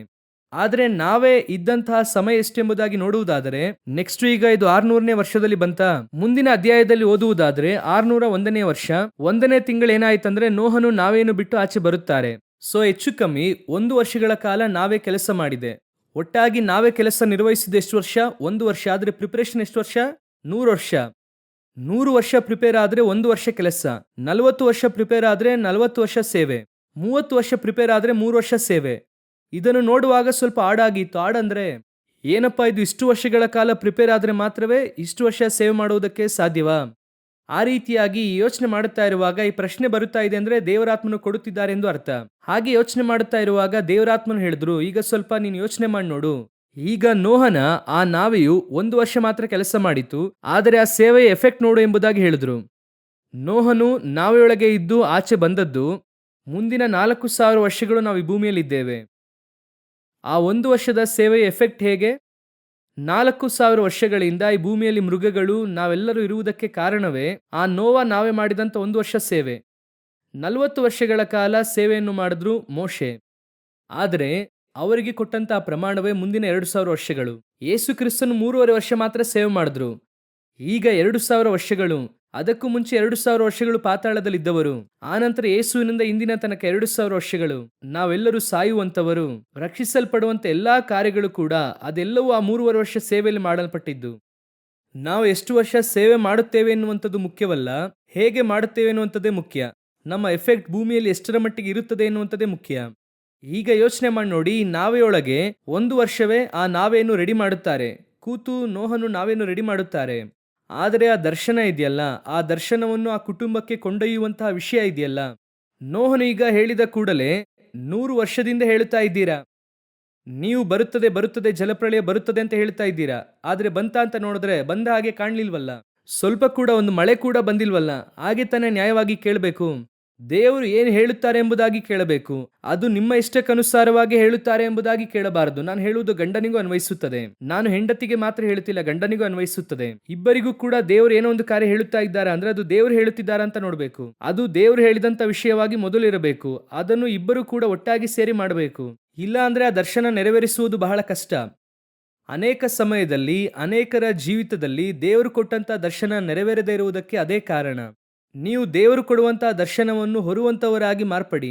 ಒಬ್ಬ ಮನುಷ್ಯನಿಗೆ ದೇವರು ದರ್ಶನ ಕೊಟ್ಟರೆ ಅದು ಕುಟುಂಬಕ್ಕೆ ಕೊಟ್ಟಂತ ದರ್ಶನ ಎಂಬುದಾಗಿ ಅರ್ಥ. ಇಡೀ ಕುಟುಂಬ ಅದನ್ನು ಹೊರಬೇಕು. ನನಗೆ ರೆಬೆಕಾಳು ಬಹಳ ಇಷ್ಟ ಎಂಬುದಾಗಿ ಆಗಾಗ್ಗೆ ಹೇಳುವುದಕ್ಕೆ ಕಾರಣ ಏನೆಂದರೆ ಅಷ್ಟೊಂದು ಬರಗಾಲ ಇರುವಂತಹ ದೇಶ. ಈಸಾಕನು ಬೀಜ ಬಿತ್ತುವುದಕ್ಕೆ ಹೋಗುತ್ತಾನೆ. ಆ ತಾಯಿ ಬಾಯಿ ತೆರೆದು ಏನು ಹೇಳುವುದಿಲ್ಲ, ಯಾವ ಮಾತು ಹೇಳುವುದಿಲ್ಲ. ಆ ಅಂತ್ಯ ಬರುವ ತನಕ ವೆಯ್ಟ್ ಮಾಡುತ್ತಾರೆ. ಆ ವರ್ಷ ವಾಕ್ಯ ಹೇಳುತ್ತದೆ, ದೇವರು ಅದೇ ವರ್ಷದಲ್ಲಿ ಅವನನ್ನು 100ರಷ್ಟು ಆಶೀರ್ವದಿಸಿದರು. ನೀವು ಸಹಿಸಿಕೊಂಡು ನೋಡಿರಿ. ಗಂಡ ಒಂದನ್ನು ಮಾಡುತ್ತಾರೆ, ಹೆಂಡತಿ ಒಂದನ್ನು ಮಾಡುತ್ತಾರೆ. ಸ್ವಲ್ಪ ವೆಯ್ಟ್ ಮಾಡಿ ಅದನ್ನು ನೋಡಿರಿ. ಅದು ಕರ್ತನು ಹೇಳಿದಂಥದ್ದಾಗಿದ್ರೆ ಅದರ ಆಶೀರ್ವಾದ ಬರುತ್ತದೆ. ಕೆಲವು ಸಮಯದಲ್ಲಿ ನೆಗೆಟಿವ್ ಬರುತ್ತದೆ, ಬೀಳುವಿಕೆ ಕೂಡ ಬರುತ್ತದೆ. ಆ ಸಮಯದಲ್ಲಿ ನೀವು ಹೇಗೆ ಇರಬೇಕು ಗೊತ್ತಾ? ಜೊತೆಗಿರುವಂಥ ವ್ಯಕ್ತಿಯನ್ನು ನೀವು ಕೂಡ ಸೇರಿ ತುಳಿಯಬಾರದು. ಕೆಲವು ಸಮಯದಲ್ಲಿ ಈಗ 100 ವರ್ಷ ನಾವೇನು ಕಟ್ಟುತ್ತಾರೆ, 50 ವರ್ಷಗಳಾಗಿದೆ ಅಥವಾ ಒಂದು 10 ವರ್ಷವಾಗಿದೆ, ಮಳೆ ಬಂದಿಲ್ಲ. ಇವತ್ತು ಲೋಕದವರೆಲ್ಲ ನೋಹನನ್ನು ಹುಚ್ಚ ಎಂಬುದಾಗಿ ಹೇಳುತ್ತದೆ. ಹಾಗೆ ತಾನೇ ವಾಕ್ಯ ಹೇಳುತ್ತದೆ. ನೋಹನ ಕುರಿತಾಗಿ ಪೇತ್ರನ ಪುಸ್ತಕದಲ್ಲಿ ಹೇಳುತ್ತದೆ, ದೇವರು ದೀರ್ಘ ಶಾಂತವುಳ್ಳವನಾಗಿ ಕಾದಿರುವಾಗ ಅವುಗಳು ವಿಧೇಯರಾಗದೇ ಇರುವಂತ ಆತ್ಮಗಳೆಂಬುದಾಗಿ. ನೋಹನ ಕಾಲದಲ್ಲಿ ಒಬ್ಬರು ಕೂಡ ನೋಹನ ಸುವಾರ್ತೆಯನ್ನು ಸ್ವೀಕರಿಸಲಿಲ್ಲ. ಅವರು ಹೇಳಿದಂತ ಪ್ರಸಂಗವನ್ನು ಒಬ್ಬರು ಕೂಡ ಸ್ವೀಕರಿಸಲಿಲ್ಲ. ಸುನೀತಿಯನ್ನು ಸಾರುವವನಾಗಿದ್ದ ನೋಹನು ಎಂಬುದಾಗಿ ಇದೆ. ಹಾಗಾದರೂ ಒಬ್ಬರು ಸ್ವೀಕರಿಸಲಿಲ್ಲ. ಹೆಚ್ಚು ಕಮ್ಮಿ ಒಂದು ಕಡೆ ಪ್ರಸಂಗ ಮಾಡುತ್ತಿದ್ದಾರೆ, ಒಂದು ಕಡೆ ನಾವೇ ಕಟ್ಟುತ್ತಾ ಇದ್ದಾರೆ. ಎಲ್ಲರೂ ಕೂಡ ನೋಹನನ್ನು ನೋಡಿ ಏನು ಹೇಳಿರುತ್ತಾರೆ? ಹುಚ್ಚುಂತರ ಮಾಡುತ್ತಿದ್ದಾನೆ, ಏನು ಲೋಕವೇ ನಾಶವಾಗುತ್ತದೆ ಅಂತಿದ್ದಾನೆ. ಈಗಲೂ ಕೂಡ ನೀವು ಹೇಳಿ ನೋಡಿ, ನೋಹನ ದರ್ಶನವನ್ನು ಈಗ ನೀವು ಹೇಳಿ ನೋಡಿ. ಈ ರೀತಿ ಲೋಕವೇ ನಾಶನವಾಗಲಿದೆ. ಈಗ ನಾವು ಅದನ್ನೇ ಹೇಳುತ್ತಾ ಇದ್ದೇವೆ. ಲೋಕವೇ ಒಂದು ದೊಡ್ಡ ನಾಶನವನ್ನು ಸಂಧಿಸುತ್ತದೆ. ಅದರ ನಡುವೆ ದೇವರು ತನ್ನ ಮಕ್ಕಳನ್ನು ಕಾಪಾಡುತ್ತಾರೆ. ಇದನ್ನೇ ಅವನು ಹೇಳುತ್ತಿದ್ದಾನೆ. ಈ ನಾವೆಯನ್ನು ದೇವರು ಕಾಪಾಡಲಿದ್ದಾರೆ. ಈ ನಾವೆಯಲ್ಲಿ ಬರುವವರನ್ನೆಲ್ಲ ದೇವರು ಕಾಪಾಡುತ್ತಾರೆ. ಇದನ್ನು ಹೇಳಿದ್ರೆ ಲೋಕ ಅವನನ್ನು ಹುಚ್ಚುಂತರ ನೋಡುತ್ತದೆ. ಸರಿ, ಲೋಕ ಹುಚ್ಚುಂತರ ನೋಡ್ಲಿ. ಇವರ ಮನೆಯಲ್ಲಿ ಅವನನ್ನು ಹೇಗೆ ನೋಡಿರಬೇಕು ನ್ಯಾಯವಾಗಿ? ಏನಪ್ಪಾ, ನೀವು 10 ವರ್ಷದಿಂದ ಹೇಳುತ್ತಾ ಇದ್ದೀರಾ, 20 ವರ್ಷದಿಂದ ಹೇಳುತ್ತಿದ್ದೀರಾ, 30 ವರ್ಷದಿಂದ ಹೇಳುತ್ತಿದ್ದೀರಾ, 50 ವರ್ಷದಿಂದ ಹೇಳುತ್ತಿದ್ದೀರಪ್ಪ. ಯಾರಾದ್ರೂ ಕೇಳುತ್ತಾ ಇದ್ದಾನಪ್ಪ? ಯಾಕಪ್ಪ ಈ ಪ್ರಸಂಗ? ಒಂದು ಸೇವೆಗೆ ಹೆಂಡತಿಯೊಂದಿಗೆ ಹೋಗಿ, ಮದುವೆಯಾಗಿ ಅಲ್ಲಿ ಹೋಗಿ, ಅಲ್ಲಿ ಒಂದು ರಿಸಲ್ಟ್ ಇಲ್ಲ, 10 ಜನ ಕೂಡ ರಕ್ಷಣೆ ಹೊಂದಿಲ್ಲ, ಒಂದು 5 ಜನ ಮಾತ್ರ ಅಲ್ಲಿ ಇದ್ದಾರೆ, ಅಥವಾ ಒಬ್ಬರು ಇಲ್ಲ ಅಂತ ಇಟ್ಕೊಳ್ಳಿ. ಮೊದಲು ಆ ಕುಟುಂಬವು ಸಮಾಧಾನವಾಗಿರುವುದಕ್ಕೆ ಸಾಧ್ಯವಾ? ಕರ್ತನು ಹೇಳಿಯ ಸೇವಕರು ಹೋಗಿರುತ್ತಾರೆ. ನಾನು ಒಬ್ಬ ಮಿಷನರಿ ಕುರಿತಾಗಿ ಕೇಳಲ್ಪಟ್ಟೆ. ಹೆಚ್ಚು ಕಮ್ಮಿ 1 ವರ್ಷ ಒಂದು ಆತ್ಮ ಕೂಡ ಬಂದಿಲ್ಲ. 1 ವರ್ಷ ಒಂದು ಆತ್ಮವೂ ಕೂಡ ಬಂದಿಲ್ಲ. ಆ ಮನುಷ್ಯನು ಹೋಗಿ ಒಂದು ಮನೆ ಬಾಡಿಗೆ ತೆಗೆದುಕೊಂಡು ತನ್ನ ಹೆಂಡತಿಯೊಂದಿಗೆ ತಂಗಿದ್ದಾರೆ. ಒಂದೊಂದು ಭಾನುವಾರವೂ ಕೂಡ ತನ್ನ ಹೆಂಡತಿಗೆ ಮಾತ್ರ ಪ್ರಸಂಗ. ಆನಂತರವಾಗಿ ಅವರಿಗೆ ಒಂದು ಮಗು ಹುಟ್ಟುತ್ತದೆ. ಆ ಮಗುವಿಗೂ ಪ್ರಸಂಗ. ಒಬ್ಬರು ಕೂಡ ಬರಲಿಲ್ಲ. 1 ವರ್ಷವಾದ ನಂತರವಾಗಿ ಆ ವ್ಯಕ್ತಿ ಪ್ರಸಂಗ ಮಾಡುತ್ತಿದ್ದಾರೆ. ಒಬ್ಬ ಕಲ್ಲಿಂದ ಹೊಡೆದ್ರಂತೆ. ಅವರ ಮೇಲೆ ಕಲ್ಲೆಸೆದ ಕೂಡಲೇ ಅವರು ಹಲ್ಲೆಲೂಯಾ ಅಂತ ಹೇಳಿದ್ರಂತೆ. ಹೆಂಡತಿ ಕೇಳಿದ್ರಂತೆ, ಯಾಕಪ್ಪ ಹೊಡೆದ್ರೆ ಹಲ್ಲೆಲೂಯಾ ಎಂಬುದಾಗಿ ಹೇಳುತ್ತಿದ್ದೀರಾ ಅಂತ. ಇಲ್ಲ, ಈ 1 ವರ್ಷದಲ್ಲಿ ನನ್ನ ಪ್ರಸಂಗ ಇನ್ನೊಬ್ಬ ಕೇಳ್ದ, ಯಾರೋ ಒಬ್ಬ ನನ್ನ ಪ್ರಸಂಗ ಕೇಳ್ದ. ಯೋಚನೆ ಮಾಡಿ ನೋಡಿ, ಇಂಥ ಒಬ್ಬ ಗಂಡನೊಂದಿಗೆ ಆ ಹೆಂಡತಿಯು ಸೇವೆ ಮಾಡಿ ಇವತ್ತು ಅದು ಒಂದು ದೊಡ್ಡ ಮಿಷನರಿ ಸ್ಥಾಪನೆಯಾಗಿ ಇವತ್ತು ನಿಂತಿದೆ. ಅದುವೇ ಆ ದರ್ಶನವನ್ನು ಹೊರುವಂತವರು ಜೊತೆಗಿದ್ದಾಗ ಆಗುವಂತ ಎಫೆಕ್ಟ್. ಅನೇಕ ಸಮಯದಲ್ಲಿ ನೆಗೆಟಿವ್ ಬರುತ್ತದೆ. ಬೀಳದೇ ಇರುವಂತವನು ಯಾರಿದ್ದಾನೆ? ಲೋಕದಲ್ಲಿ ಬೀಳದೇ ಇರುವಂತವ್ರು ಯಾರಿದ್ದಾರೆ? ಯೇಸು ಕ್ರಿಸ್ತನ ಹೊರತುಪಡಿಸಿ ಎಲ್ಲರೂ ಕೂಡ ವಿಫಲರಾಗಿದ್ದಾರೆ. ಆದರೆ ನೀವು ಆ ಬೀಳುವಂತಹ ಸಮಯದಲ್ಲಿ ದರ್ಶನವನ್ನು ಹೊರುವಂತವರಾಗಿರಬೇಕು. ದರ್ಶನದಲ್ಲಿ ಹೋಗುವಾಗ ಎಲ್ಲವೂ ನೀವು ಅಂದುಕೊಂಡ ಹಾಗೆ ಆಗುತ್ತದೆ ಎಂಬುದಾಗಿ ಹೇಳಕ್ಕಾಗಲ್ಲ. ಕೆಂಪು ಸಮುದ್ರ ವಿಭಾಗ ಮಾಡಿ ಆ ಕಡೆ ಕರೆದುಕೊಂಡು ಹೋಗಿದ್ದಾಯ್ತು, 1 ತಿಂಗಳಾಯ್ತು, ಊಟಕ್ಕೆ ಏನೂ ಇಲ್ಲ, ಊಟನೇ ಇಲ್ಲ, ಗುಣುಗುಟ್ಟುತ್ತಾರೆ. ದೇವರೇ, ನಮ್ಮನ್ನು ಸಾಯಿಸುವುದಕ್ಕಾಗಿ ಕರ್ಕೊಂಡು ಬಂದಿದ್ದೀರಾ? ಆನಂತರ ನೋಡುತ್ತಾರೆ, ನೀರಿಲ್ಲ. ಆದರೆ ಜನರು ಗುಣುಗುಟ್ಟುತ್ತಾರೆ. ಮೋಶೆ ಗುಣುಗುಟ್ಟಲಿಲ್ಲ, ಆರೋನನ್ನು ಗುಣುಗುಟ್ಟಲಿಲ್ಲ, ಯೆಹೋಶುವನು ಗುಣುಗುಟ್ಟಲಿಲ್ಲ. ಅದನ್ನೇ ನಿಮಗೆ ಹೇಳುತ್ತಿದ್ದೇನೆ. ಆ ಪರಿಸ್ಥಿತಿ ಬರುವಾಗ ಗುಣುಗುಟ್ಟಬಾರದು. ಯೋಚನೆ ಮಾಡಿ ನೋಡಿ, ಯೋಬನ ಹೆಂಡತಿಯನ್ನು ನೋಡಿ. ಎಲ್ಲ ಇರುವಾಗ ಕುಟುಂಬವೇ ಸಂತೋಷವಾಗಿದೆ. ಎಲ್ಲ ಇರುವಾಗ ಕುಟುಂಬ ಸಂತೋಷವಾಗಿದೆ. ಒಂದು ದಿನ ಬಂತು, ಎಲ್ಲವೂ ಕೂಡ ನೆಗೆಟಿವ್ ಆಯಿತು. 100%. ಅವರಿಗೆ ದೇಹದಲ್ಲಿ ಕುರುಹು ಬಂತು, ತಲೆಯ ಮೇಲೆ ಬೂದಿ ಹಾಕಿಕೊಂಡು ಕೂತಿದ್ದಾರೆ. ಬಹಳ ದೊಡ್ಡ ವಿಫಲ. ಆ ಸಮಯದಲ್ಲಿ ಆ ತಾಯಿ ಬಂದು ಹೇಳಿದಳು. ಇದೇ ಬಹಳ ಮುಖ್ಯವಾಗಿ. ಎರಡನೆಯದಾಗಿ, ಯೋಬನಿಂದ ಸಹಿಸಲಿಕ್ಕೆ ಆಗದೇ ಇರುವಂಥದ್ದಿದೆ. ಏನ್ ಗೊತ್ತಾ? ಇಷ್ಟು ವರ್ಷ ಜೊತೆಗಿದ್ದಂಥ ವ್ಯಕ್ತಿಗೆ ಅದೇನಾಗ್ಲಿಲ್ಲ, ಅದು ಅರ್ಥನೇ ಆಗ್ಲಿಲ್ಲ. ಫ್ರೆಂಡ್ಸ್ಗೆ ಅರ್ಥ ಆಗ್ಲಿಲ್ಲ ಅಂದ್ರೂ ಕೂಡ ಪರವಾಗಿಲ್ಲ, ಆದ್ರೆ ಯಾರಿಗ ಅರ್ಥ ಆಗ್ಲಿಲ್ಲ? ಆ ಹೆಂಡತಿಗೆ ಅರ್ಥ ಆಗ್ಲಿಲ್ಲ ನೋಡಿ. ಆ ತಾಯಿ ಹೇಳುತ್ತಾಳೆ, ದೇವರನ್ನು ದೂಷಿಸಿ ಪ್ರಾಣ ಬಿಡು.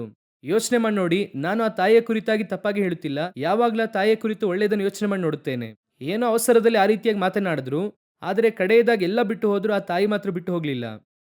ಆ ತಾಯಿ ಮಾತ್ರ ಏನ್ ಮಾಡಲಿಲ್ಲ, ಬಿಟ್ಟು ಹೋಗಲೇ ಇಲ್ಲ. ನೀವು ಕಡೆಯದಾಗಿ ಆ ಅಧ್ಯಾಯ ಓದಿ ನೋಡಿ, ಯೋಬನಿಗೆ ಎಷ್ಟು ಮಕ್ಕಳು ಹುಟ್ಟುತ್ತಾರೆ? 10 ಮಕ್ಕಳು. ಹಾಗಾದ್ರೆ ಆ ತಾಯಿ ಅಲ್ಲೇ ಇದ್ದಾರೆ. ಆ ತಾಯಿ ಜೊತೆಗೆ ಇದ್ದಾರೆ. ಅದನ್ನೇ ನಾನು ನಿಮಗೆ ಹೇಳುತ್ತೇನೆ. ನೀವು ಮಾತನಾಡುವಾಗ ಕೇರ್ಫುಲ್ ಆಗಿ ಏನು ಮಾತನಾಡುತ್ತಿದ್ದೀರಾ, ಯಾವ ವಿಷಯ ಮಾತನಾಡುತ್ತಿದ್ದೀರಾ ಎಂಬುದಾಗಿ ಬಹಳ ಎಚ್ಚರಿಕೆಯಿಂದಿರಬೇಕು. ಅನೇಕ ಸಮಯದಲ್ಲಿ ನಿಮ್ಮ ಜೊತೆಗೆ ಇರುವಂತಹ ಆ ಪಾರ್ಟ್ನರ್ಸ್ ಒಂದು ಸಮಯ ಬರುವಾಗ ನಿಮ್ಮನ್ನು ಹೊರತುಪಡಿಸಿ ಬೇರೆ ಯಾರು ಕೂಡ ನಿಲ್ಲುವುದಕ್ಕೆ ಸರಿಯಾದಂಥ ವ್ಯಕ್ತಿಯಾಗಿರುವುದಿಲ್ಲ. You are the right person. ನೀವು ನಿಲ್ಲಬೇಕು ಜೊತೆಯಲ್ಲಿ. ಇರ್ಲಿ ಬಿಡಿ, ಸೋಲುತ್ತಾನೆ, ಅನುಭವಿಸ್ಲಿ ಬಿಡಿ. ಈ ಲೋಕದಲ್ಲಿ ಸೋಲದೇ ಇರುವಂಥ ವ್ಯಕ್ತಿ ಯಾರು ಕೂಡ ಇಲ್ಲ. ಆ ಸಮಯದಲ್ಲಿ ನೀವು ಅವ್ರ ಜೊತೆ ನಿಂತ್ರಿ ಅಂದರೆ ಆ ನಂತರವಾಗಿ ನಿಮ್ಮ ಫ್ಯಾಮಿಲಿ ಸೂಪರ್ ಆಗಿರುತ್ತದೆ. ಅವನು ಹೇಳುತ್ತಾನೆ, ಆ ಸಮಯದಲ್ಲಿ ಆಕೆ ನನ್ನ ಜೊತೆ ಇದ್ದಳು ಅಪ್ಪ. ಗಂಡ ಏನು ಹೇಳುತ್ತಾರೆ ಅಂದರೆ, ಎಲ್ಲ ಕೂಡ ಹೋದರು, ಆದರೆ ಕಡೆಯವರೆಗೂ ನನ್ನ ಜೊತೆ ಯಾರು ನಿಂತಿದ್ದು? ನಾನು ನನ್ನ ಹೆಂಡತಿ ಅನ್ನುತ್ತಾರೆ. ಆ ಸ್ಥಾನದಲ್ಲಿ ನೀವು ನಿಲ್ಲಬೇಕು. ಅದೇ ಇಂಪಾರ್ಟೆಂಟ್. ಇವತ್ತು ನಾವು ಆ ರೀತಿ ಮಾಡೋದಿಲ್ಲ ನೋಡಿ. ನಾವು ಬಹಳ ಆ ದರ್ಶನವನ್ನು ಹೊರುವಂಥವರಾಗಿರೋದಿಲ್ಲ. ಮೊದಲನೆಯದಾಗಿ ಆ ದರ್ಶನವನ್ನು ಹೊರುವಂಥವರಾಗಿ ಮಾರ್ಪಡಿ. ತನ್ನ ಕುಟುಂಬದ ಸಂರಕ್ಷಣೆಗೋಸ್ಕರ ನಾವೇ ಕಟ್ಟಿದನಂದ್ರೆ ನೆಕ್ಸ್ಟ್ ಬಹಳ ಮುಖ್ಯವಾದಂಥದ್ದು, ಇವತ್ತು ಇರುವ ಬಹಳ ದೊಡ್ಡ ಸಮಸ್ಯೆ, ನಾನು ಹೇಳುತ್ತೇನೆ ಯೂನಿವರ್ಸಲ್ ಸಮಸ್ಯೆ ಅಥವಾ ಲೋಕಾದ್ಯಂತ ಇರುವಂಥ ಸಮಸ್ಯೆ, ಅದೇನೆಂದರೆ ಅವನ ಮಕ್ಕಳು, ಅವನ ಹೆಂಡತಿಯರು ನಾವೆಯೊಳಗೆ ಪ್ರವೇಶಿಸಿದರು. ನಿಮ್ಮಿಂದ ನಿಮ್ಮ ದರ್ಶನವನ್ನು ನಿಮ್ಮ ಹೆಂಡತಿಯೊಳಗೆ ಕೊಂಡೊಯ್ಯುವುದಕ್ಕೆ ಸಾಧ್ಯವಾದರೂ ಕೂಡ ಆ ದರ್ಶನವನ್ನು ಮುಂದಿನ ತಲೆಮಾರಿಗೆ ಏನು ಮಾಡೋಕ್ಕಾಗಲಿಲ್ಲ, ಕೊಂಡೊಯ್ಯುವುದಕ್ಕೆ ಆಗಲಿಲ್ಲ. ಅದು ಬಹಳ ಇಂಪಾರ್ಟೆಂಟ್. ನಿಮ್ಮಿಂದ ನಿಮ್ಮ ದರ್ಶನವನ್ನು ನಿಮ್ಮ ತಲೆಮಾರಿಗೆ ಕೊಂಡೊಯ್ಯುವುದಕ್ಕೆ ಸಾಧ್ಯವಾಗ್ತಿದೆಯಾ? ಕರ್ತನು ನಿಮಗೆ ಇಟ್ಟಂತ ಆತ್ಮಿಕ ಜೀವಿತ, ನೀವು ಹಾದು ಬಂದಂತಹ ಮಾರ್ಗ, ಇದನ್ನು ನಿಮ್ಮ ಮಕ್ಕಳಿಗೆ ನೀವು ಕೊಂಡೊಯ್ಯುವುದಕ್ಕೆ ಸಾಧ್ಯವಾಗ್ತಿದೆಯಾ? ಅನೇಕ ಹೆತ್ತವರು ಈಗ ಹೇಳುವಂತಹ ಬಹಳ ಮುಖ್ಯವಾದಂತಹ ವಿಷಯ ಏನೆಂಬುದಾಗಿ ನೋಡುವುದಾದರೆ, ಪ್ರಾರ್ಥನಾ ಮನವಿ. ನಮಗೆ ಬರುವಂತಹ ಅನೇಕ ಪ್ರಾರ್ಥನಾ ಮನವಿಗಳಲ್ಲಿ ಬಹುತೇಕ ಏನೆಂದರೆ ಮಕ್ಕಳ ರಕ್ಷಣೆಗಾಗಿ. ಮಕ್ಕಳು ರಕ್ಷಣೆ ಹೊಂದಬೇಕೆಂದು. ಒಂದು ಕುಟುಂಬ ಬೇರ್ಪಡುತ್ತದೆ, ಇಲ್ಲಾಂದ್ರೆ ಮಕ್ಕಳ ರಕ್ಷಣೆ. ಈ ಎರಡೇ ನಮಗೆ ಬರುವಂಥ ಅಧಿಕ ಪ್ರಾರ್ಥನಾ ಮನವಿಗಳು. ಅದಕ್ಕೆ ಏನು ಕಾರಣ ಎಂಬುದಾಗಿ ಕೇಳುವುದಾದರೆ, ಈಗ ನೋಹನಲ್ಲಿದ್ದಂಥ ದರ್ಶನ ಯಾರಿಗೆ ಬಂತು? ಅವನ ಮಕ್ಕಳಿಗೆ ಬಂತು. ಆದರೆ ಮೋಶೆಯಲ್ಲಿದ್ದಂಥ ದರ್ಶನ ಯಾರಿಗೆ ಬರಲಿಲ್ಲ? ಅವನ ಸಂತತಿಗೆ ಬರಲಿಲ್ಲ. ಅದೇ ರೀತಿ ಸಮುವೇಲನ ಹಾಗೆ ಅವನ ಮಕ್ಕಳು ಇಲ್ಲ, ಏಲಿಯ ಹಾಗೆ ಅವನ ಮಕ್ಕಳು ಇಲ್ಲ, ದಾವಿದನ ಹಾಗೆ ಅವನ ಮಕ್ಕಳು ಇಲ್ಲ. ಹಾಗಂದ್ರೆ ಏನರ್ಥ? ಇವರೆಲ್ಲರೂ ಕೂಡ ದರ್ಶನವುಳ್ಳಂಥವರು, ಇವರೆಲ್ಲರೂ ಕೂಡ ಪರಿಶುದ್ಧರು, ಇವರೆಲ್ಲ ಕರ್ತನಿಂದ ಕರೆಯಲ್ಪಟ್ಟವರು. ಆದರೆ ಇವರೊಳಗಿದ್ದಂಥ ದರ್ಶನ ಯಾರಲ್ಲಿ ಬರಲಿಲ್ಲ? ಮುಂದಿನ ತಲೆಮಾರಿಗೆ ಬರಲಿಲ್ಲ. ಇದರಲ್ಲಿ ಒಂದು ಗ್ರೂಪ್ ಹೀಗೆ ಇದೆ. ಯಾವ ಗ್ರೂಪ್ ಗೊತ್ತಾ? ಇದು ಸ್ವಲ್ಪವಾಗಿ ಇರುತ್ತದೆ, ಆದರೆ ಇರುತ್ತದೆ. ಯಾವ ಗ್ರೂಪ್ ಅಂದ್ರೆ, ಈ ಅರಸನಾದ ಹಿಜ್ಕೀಯನ ಹಾಗೆ ಒಂದು ಗ್ರೂಪ್ ಇರುತ್ತದೆ. ಅರಸನಾದ ಹಿಜ್ಕೀಯನಿಗೆ ದೇವರು ಹೇಳುತ್ತಾರೆ, ನೀನು ಬ್ಯಾಬಿಲೋನ್ ಅವರಿಗೆ ನಿನ್ನ ದೇಶ ತೋರಿಸಿದೆ, ನಿನ್ನ ದೇಶ ಸೆರೆ ಹಿಡಿಯಲ್ಪಡುತ್ತದೆ ಎಂದ ಕೂಡಲೇ ಅವನು ಬಹಳ ದುಃಖವುಳ್ಳವನಾಗ್ತಾನೆ. ಅಯ್ಯಯ್ಯೋ ಅಂದ ಕೂಡಲೇ ದೇವರು ಹೇಳುತ್ತಾರೆ, ಸರಿ, ಅದು ನಿನ್ನ ಕಾಲದಲ್ಲಿ ಅದು ನಡೆಯುವುದಿಲ್ಲ, ನಿನ್ನ ಮಕ್ಕಳ ಕಾಲದಲ್ಲಿ ನಡೆಯುತ್ತದೆ. ಕೂಡಲೇ ಅರಸನು ಹೇಳುತ್ತಾನೆ, ನನ್ನ ಕಾಲದಲ್ಲಿ ನಡೆಯದಿದ್ದರೆ ಸರಿ. ಈ ರೀತಿ ಒಂದು ಗ್ರೂಪ್ ಇದೆ. ಈಗ ಈ ಕಡೆಯ ಕಾಲದಲ್ಲಿ ಪ್ರೀತಿ ತಣ್ಣಗಾಗುತ್ತದೆ ಎಂಬುದಾಗಿದೆ ಅಲ್ವಾ? ಆ ಪ್ರೀತಿ ತಣ್ಣಗಾಗುವುದರಲ್ಲಿ ಒಂದೇನೆಂದರೆ, ಹೆತ್ತವರಿಗೂ ಮಕ್ಕಳಿಗೂ ಪ್ರೀತಿ ತಣ್ಣಗಾಗಿದೆ. ಮಕ್ಕಳು ಹೆಂಗೆ ಹಾಳಾಗೋದ್ರೂ ಪರವಾಗಿಲ್ಲ, ಮಕ್ಕಳು ಹೆಂಗೆ ಹಾಳಾಗೋದ್ರೂ ಪರವಾಗಿಲ್ಲ, ನಾವು ಚೆನ್ನಾಗಿ ಬಹಳ ಸಂತೋಷವಾಗಿ ಜಾಲಿಯಾಗಿರಬೇಕು. ಆ ರೀತಿಯಾಗಿದ್ದಾರೆ ಎಂಬುದಾಗಿ ಕೇಳ್ತೀರಾ? ಲೋಕಾದ್ಯಂತ ಅನೇಕರಿದ್ದಾರೆ. ಮಕ್ಕಳು ಏನು ಮಾಡಿದ್ರು ಕೂಡ ಪರವಾಗಿಲ್ಲ, ನಾವು ಚೆನ್ನಾಗಿರಬೇಕು. ಹಾಗೆ ಸ್ವಲ್ಪ ಹೇಳುತ್ತಾರೆ, ನಾವೇನು ಮಾಡೋಕ್ಕೆ ಸಾಧ್ಯ ರೀ, ಬೆಳೆಸಿದ್ದೇವೆ, ಇದಕ್ಕೂ ಮೇಲೆ ಅವರಾಯಿತು, ಅವ್ರ ಫ್ಯಾಮಿಲಿ ಆಯಿತು ಅನ್ನುತ್ತಾರೆ. ಇಲ್ಲ ರೀ, ನಿಮ್ಮೊಳಗೆ ಇರುವಂಥ ದರ್ಶನ, ನಿಮ್ಮೊಳಗೆ ಇರುವಂಥ ಆಶೀರ್ವಾದ, ಕರ್ತನು ನಿಮಗೆ ಕೊಟ್ಟ ವಾಗ್ದಾನ ನಿಮ್ಮ ತಲೆಮಾರಿಗೂ ಕೂಡ ಹೋಗಬೇಕು. ಅದನ್ನು ಕೊಂಡು ಹೋಗಿ ಸೇರುವಂಥ ಜವಾಬ್ದಾರಿ ನಿಮ್ಮ ಕೈಯಲ್ಲೇ ಇದೆ. ನೀವೀಗ ಆ ರೀತಿ ಮಾಡ್ತಾ ಇದ್ದೀರಾ ಎನ್ನುವುದೇ ಪ್ರಶ್ನೆ. ಮಕ್ಕಳಿಗೆ ಈಗ ನೀವೇನು ಮಾಡ್ತೀರಾ ಅಂದರೆ, ಒಳ್ಳೆಯ ವಿದ್ಯಾಭ್ಯಾಸ ಕೊಡುತ್ತೀರಾ, ಆಸ್ತಿ ಮಾಡಿ ಇಡುತ್ತೀರಾ, ಆನಂತರವಾಗಿ ಅವರು ಭವಿಷ್ಯದಲ್ಲಿ ಚೆನ್ನಾಗಿರಬೇಕೆಂಬುದಾಗಿ ಹೇಳಿ ಅವರಿಗೆ ಗಂಡನ್ನು ಹುಡುಕಿ, ಹೆಣ್ಣನ್ನು ಹುಡುಕಿ ಮದುವೆಯನ್ನು ಮಾಡಿಸುತ್ತೀರಾ. ಆದರೆ ನಿಜವಾಗಿ ಅವರಿಗೆ ಕೊಡಬೇಕಾದದ್ದೇನು ಗೊತ್ತಾ? ನೀವು ಈಗ ಆಶೀರ್ವಾದವಾಗಿದ್ದೀರಾ ಅಲ್ವಾ? ಅದಕ್ಕೆ ಕಾರಣವಾಗಿರುವಂಥ ಯೇಸುವನ್ನೇ ನೀವು ನಿಮ್ಮ ಮಕ್ಕಳಿಗೆ ಫಸ್ಟ್ ಕೊಡಬೇಕು. ಯಾಕೆ ಗೊತ್ತಾ? ಇದು ಯಾವುದು ಇಲ್ಲದೇ ಇದ್ದರೂ ಕೂಡ ನಿಮ್ಮ ಮಕ್ಕಳೊಂದಿಗೆ ಯೇಸು ಇದ್ದರಂದ್ರೆ ಅವರು ನಿಮಗೆ ಕೊಟ್ಟ ಹಾಗೆ ನಿಮ್ಮ ಮಕ್ಕಳಿಗೂ ಕೂಡ ಕೊಡುತ್ತಾರೆ. ಆದರೆ ಇದನ್ನು ಪ್ರಮುಖವಾಗಿ ಕೊಡದೆ ಬೇರೆ ಎಲ್ಲವನ್ನು ಕೊಟ್ಟು ಯೇಸುವನ್ನು ಕೊಡುವುದನ್ನು ಬಿಟ್ರಿ ಅಂದರೆ ಒಂದು ದಿನ ಇದೆಲ್ಲವೂ ಕೂಡ ನಾಶವಾಗುತ್ತದೆ. ಇದು ಇವತ್ತು ಇರುವಂಥ ಆತ್ಮಿಕ ಹೆತ್ತವರು, ಕ್ರೈಸ್ತ ಹೆತ್ತವರಲ್ಲಿರುವಂತಹ ದೊಡ್ಡ ಸಮಸ್ಯೆ. ಮಕ್ಕಳಿಗೆ ಏನು ಕೊಡುತ್ತಾ ಇದ್ದೀರಾ? ಮಕ್ಕಳನ್ನು ಚರ್ಚಿಗೆ ಕರ್ಕೊಂಡು ಬರುವುದರಲ್ಲಿ ಎಷ್ಟು ಇಂಪಾರ್ಟೆನ್ಸ್ ಕೊಡುತ್ತಿದ್ದೀರಾ? ಭಾನುವಾರ ಒಂದು ಸ್ಪೆಷಲ್ ಕ್ಲಾಸ್ ಇದೆ ಅಂದರೆ ಅವಶ್ಯವಿಲ್ಲ, ನಾನು ಸ್ಕೂಲ್ಗೆ ಹೋಗುವುದಿಲ್ಲ ಅಥವಾ ಕಾಲೇಜ್ಗೆ ಹೋಗುವುದಿಲ್ಲ, ಟ್ಯೂಷನ್ಗೆ ಹೋಗುವುದಿಲ್ಲ, ಚರ್ಚಿಗೆ ಹೋಗುತ್ತೇನೆ ಎಂಬುದಾಗಿ ಕರೆಕ್ಟಾಗಿ ಹೇಳುವಂಥ ಹೆತ್ತವರೆಷ್ಟು ಜನ? ಇವತ್ತು ಎಷ್ಟು ಜನ ಆ ರೀತಿ ಹೇಳುತ್ತೀರಾ? ಇವತ್ತು ಸೈತಾನು ನಿಮಗೆ ಆ ರೀತಿ ಶೋಧಿಸುತ್ತಾ ಇದ್ದಾನೆ, ದೇವರು ಅದನ್ನು ಅನುಮತಿಸುತ್ತಿದ್ದಾರೆ. ಎಕ್ಸಾಮ್ಸ್ ಈಗ ಸಂಡೇನೇ ಇಡುತ್ತಾರೆ. 6 ದಿನಗಳಿದೆ. 6 ದಿನಗಳಲ್ಲಿ ಮುಖ್ಯವಾದ ಎಕ್ಸಾಮ್ಸ್ ನೋಡಿರಿ ಸಂಡೇನೇ ಇಡುತ್ತಾರೆ ಈಗ.